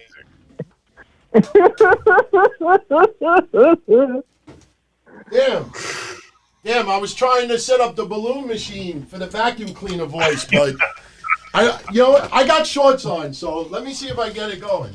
Let me see. I mean, if you want to throw a toilet flush in there too, you can get retro with it. Yeah, so we also used to like to play a little song known as "What Is Love," and "What Is Love" was very popular. Oh, that song! Yeah. I used to like the song when it came out, and then it got annoying because it would play 500 times on the radio. What is love, baby? Don't hurt me. I always think of a Night of the Rockstar. Them breaking the glass in the van. Yeah. That balloon machine sounds like a vacuum cleaner, but I don't have it connected right now because the last time of that disaster with that balloon breaking when we did the chip challenge. So, but yeah. See, I don't like cutting people up because I used to do that early on when we were taking calls early with the Minority Report days. And what would happen is you would disconnect the call and then the person would call right back and it'd be like, yeah, you hung up on me. Like, you know, so I never liked doing that, but, you know, sometimes what we'll do is, you know, we'll disconnect somebody and then, you know, we'll finish the question and say thank you for the call and everything like that. But, you know, that happens a lot on like the ESPN call-in shows and a lot of the talk radio. You'll call in and you'll ask your question and then the other person will be getting into it. And as of like right now, we'd be answering your question, but meanwhile, we already disconnected your call. So that person never gets an opportunity to just say goodbye or something like that. I was never into doing that, but sometimes, you know, you have to do that. I'm not rude. No. I don't try it to be rude, but some people I don't want anybody to ever feel like they're being hung up on or something like that. Right. Sure. Yeah. But the vacuum cleaner, yeah, I kind of like that idea. I'll connect that, but. Hey, man, thank you very much for calling in, and thank you for the support as always. Much love. Yes, sir. Yes, appreciate it. Right. Yeah, and look, man, we're going to be back next show. Call in again. So I don't want anybody to feel out there like you can't call in. You know, if you call in now, you can never call in again. You got something you want to ask us, call in every fucking show. Seriously. You know, as long as we got stuff to talk about, yeah, man. So, but, hey, you know, maybe we'll end it there. You know, we just tried it out just to make sure. Did you hear them okay? Yeah, they sound fine. Okay. So what I will do is I will build on this. I will try to fix the issue with the laptop so we could do it through it. The laptop makes it a whole much. Oh, you know, we got someone else. Let's take them. Hey, what's up? Hey. I see the New York area code, so I had to answer it. Yo, GT? Yeah, I'm here. Yo, it's Cassette Classics. What's going on? What's up, my friend? Hey, you know. Hey, this is great. I appreciate that you like the additional political stuff. Funny thing is, yesterday I talked about politics for 3 minutes. The show was 2 hours and 30 minutes. I talked 3 minutes, and I had people complaining, like, when you stop talking about politics, then I'll tune in again. It's amazing. Well, I've enjoying. I like that you guys have been mixing it up. It's not just all the wrestling talk, because in my opinion, wrestling's kind of whack. It is. As much as I love it. It is. When you know, I can read on the internet, and that's pretty much as I need to follow. You know, I got real things to do with my life. Yeah. You know what it is? You know, when Fair you do multiple shows a week, you know, you don't want to keep saying the same things over and over again. That's why, you know, when I do the Wednesday show, I try to avoid Raw or SmackDown at all costs. When I do the Monday show, because, you know, and it's not a negative, but since Kev doesn't follow some of the other non-WWE, AEW shows, I try to avoid those topics on Monday. Friday, I try to mix in a little bit of everything. Friday's usually where I get to, you know, maybe get a little bit of non-wrestling talk in there a little bit more. But get a little blah, blah, blah with it. Yeah, blah, blah, blah as well. You know, blah, blah, blah, I actually wanted to do one last week, and there was just so many things going on, one after the other. And then, you know, you had the NXT pay-per-view mixed in as well, and it was just, you know, where do you fit it in? But I will tell everybody right now that I'm probably going to do a blah, blah, blah either Wednesday or Thursday early, like lunchtime. And we might test out doing that. I don't want it to overlap with any other shows out there, let alone Soup. So it may even be Wednesday. I'm not sure yet. But there is going to be one next week. And I was even thinking of the idea of just doing a version where, you know, everybody could just call in, just do call-ins the whole episode. Because honestly, when you cover so much, 4 shows in 1 week, blah, blah, blah might be the ideal chance for everybody to call in, and I'll talk about whatever you want to bring up. So maybe that'll be the plan next week. That's a good idea. Yeah. So, you know, I'll try to figure out the time. You know, Monday night there's a show. Kev has a show Tuesday. I have my show Wednesday. Mish and Joey and John have their show Thursday. I have the show Friday. So next Saturday, maybe we'll make it next Saturday. Maybe we'll do a call-in around this time next Saturday. It might even be better because Saturday seems to be free for almost everyone, and it's a weekend. So, yeah, we'll definitely do one next week. So I'll make it official now. So next week, we'll definitely do a blah, blah, blah, and it'll just feature everybody who wants to call in, and we'll get into whatever you want to talk about. Nice. Yeah.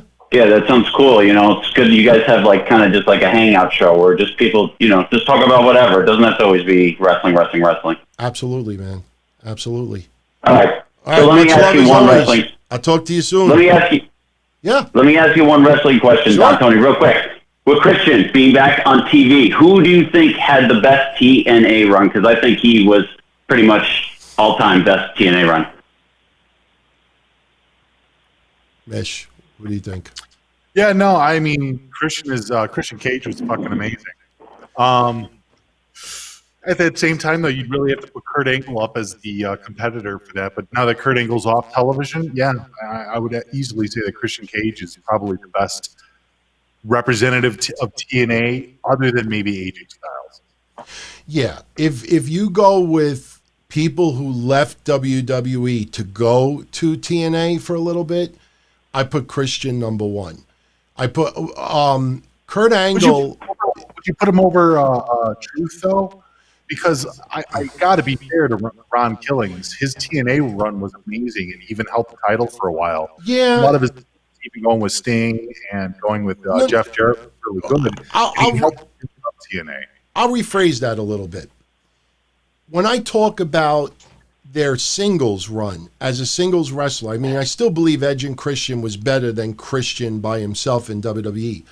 But Kurt Angle's WWE run, although TNA's was more impressive because of Samoa Joe and AJ Styles and everybody he feuded with, I think when you look at Kurt Angle's WWE career and his TNA career, they're very close to each other. You look at Christian going from WWE, well, I'll go one step further. If you look at Booker T's WWE career and compare it to his TNA career, I think Booker T had a better WWE career. You look at Raven when he had By WWE, his TNA run probably was better, but he he wasn't at the Agreed. top long enough. Although I always remember how the 2 times that TNA changed their TV channel, they went to Fox Sports Net, I think it was originally. Then they went to Spike TV. Impact. And if you go back and you watch it, both times they changed the heavyweight championship right before the move. One time I think Raven got screwed. They changed it from him almost immediately before they moved to the new network. But Christian, Do you think Kurt Angle got them the Spike deal, or whatever it was at the time? he was definitely an advertising point. You look at their roster, especially when they brought Hogan aboard and Bischoff and others. That was all a selling standpoint. And whenever Spike TV would put up a press release, the names, it was funny because TNA always wanted to emphasize on the knockouts and this and that. But whenever you would see a press release, they would individually name Hogan and others. But when it came to the knockouts, they usually would just say, "Our great knockouts." TNA knockouts. Yeah, instead of individually saying Gail Kim, Awesome Kong, and some press releases did, but for the most part, they would write the knockouts, X Division, not singling. But Christian, but Christian's solo career, he was on so much momentum when he feuded with John Cena, and to the day I die, I'll keep saying the same thing. Watching that in real time, it felt like WWE started to feel like, holy shit, Christian is getting a lot more momentum over John Cena in this storyline. We can't have that. And it felt like they pulled the rug underneath from Christian. And if they would have allowed Christian, if they would have let him go a little bit further, I think Christian's WWE run would have been more impressive. But when I look at his WWE solo career compared to his TNA solo career, I think Christian did more. It's so much more lopsided. Kurt Angle, I think, is close. Booker T, more WWE. Kurt Angle's like this. But Christian, in my opinion, if this is TNA, this is how I look at his solo career.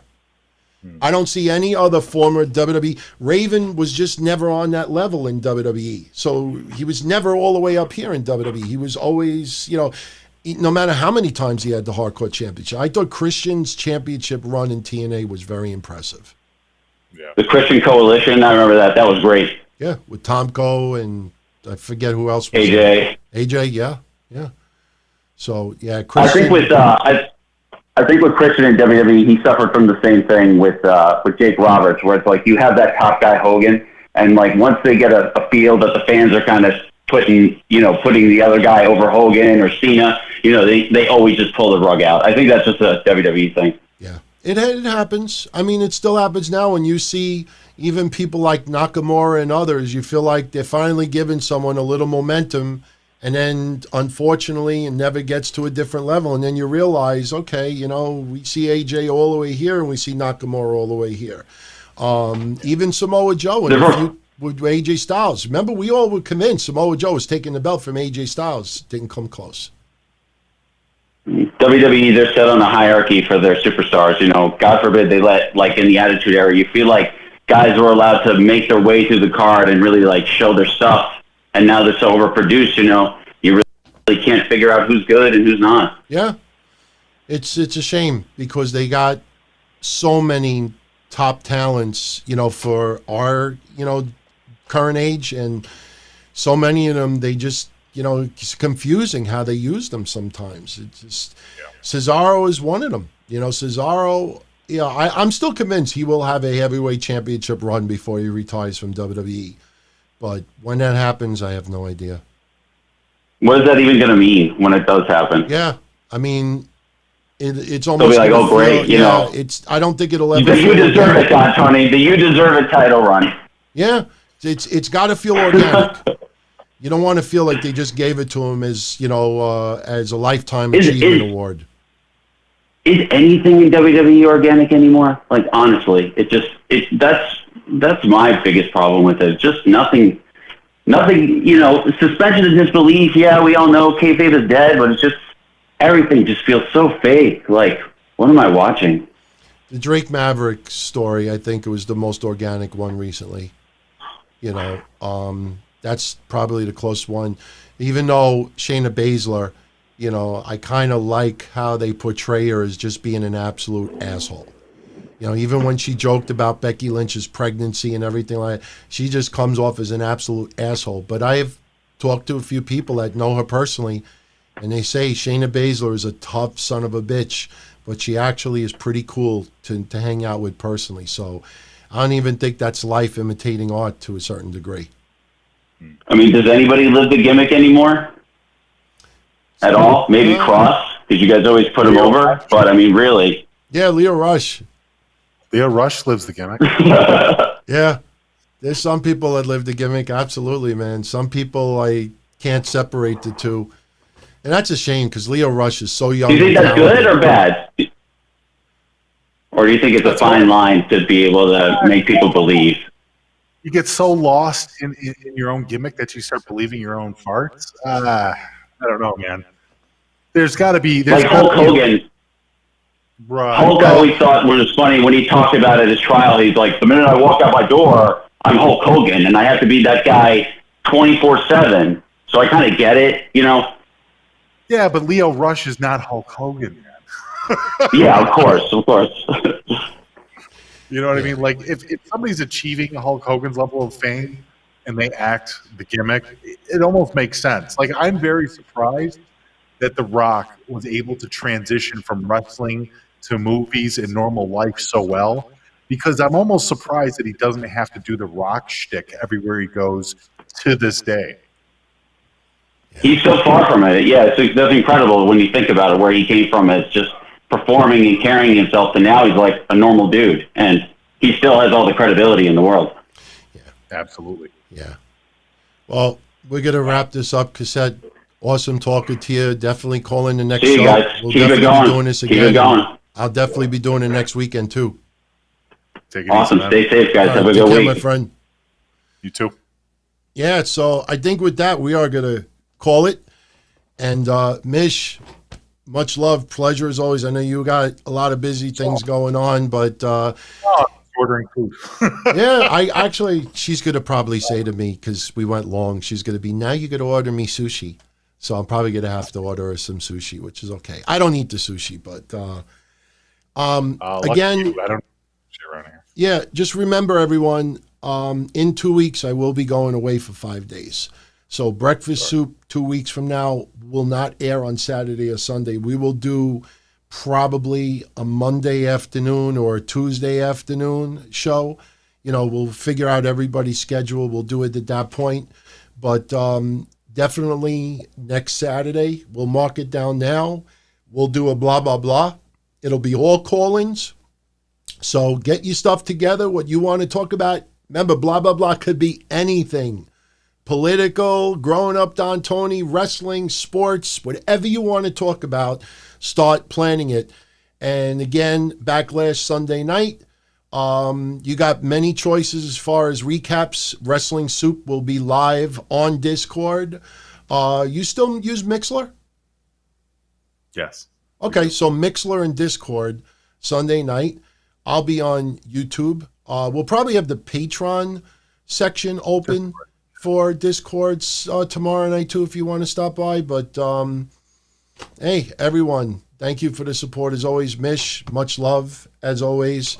And send me your Pennsylvania address again. I'll get some of those wipes shipped out for you because I have a bunch if you can use them. Yeah, because I bought a bunch of canisters of Lysol for you. Yeah. So, well, you know what? I never run out because I got my office. I have Rockaway. We're bringing a can to fucking Mohegan Sun. That's I why just revealed where we're going. Sorry. No, it's okay. I just revealed where we're going. So, Tom, if you're not busy, you could stop by. I don't know what's happening yet. We're going to Mohegan Sun. We got the same room that we got when I proposed. We got the same exact room. They're putting it aside for us because we missed our engagement dinner because of COVID. we decided we're going to go to Connecticut from Thursday until Monday. And I have so much comp there now. And, we're pretty much staying there for pretty much nothing, even though it's very limited what we could do. But that's where we're going. So for people who are asking, I don't mind hiding it. It's just that I didn't want to bring any attention to it. But, yeah, so that's where we're going in 2 weeks. But, Mish, I'll talk to you during the week, my friend. All right. See you, everybody. Right. Take care. All right, everybody. I hope you enjoyed this episode of Breakfast Soup. 3 hours, 25 minutes. Again, add it together. About 7 hours, So, and we're going to do blah, blah, blah next week. So that'll be fun. So tonight I will be busy. I'm going to be putting up all the entries for the predictions contest. We're not doing confidence points since so many matches are pre-recorded. Good luck to everybody who participates in there. I'm going to stop by Discord tonight, probably like around 11-ish, maybe midnight. So if some of you are around and some of those games are available, what you were all talking about, maybe we'll play some games tonight. And that's it. So I am out of here, everyone. Much love as always. I'll catch you all Sunday night for your Backlash pay-per-view recap. Ciao, everybody.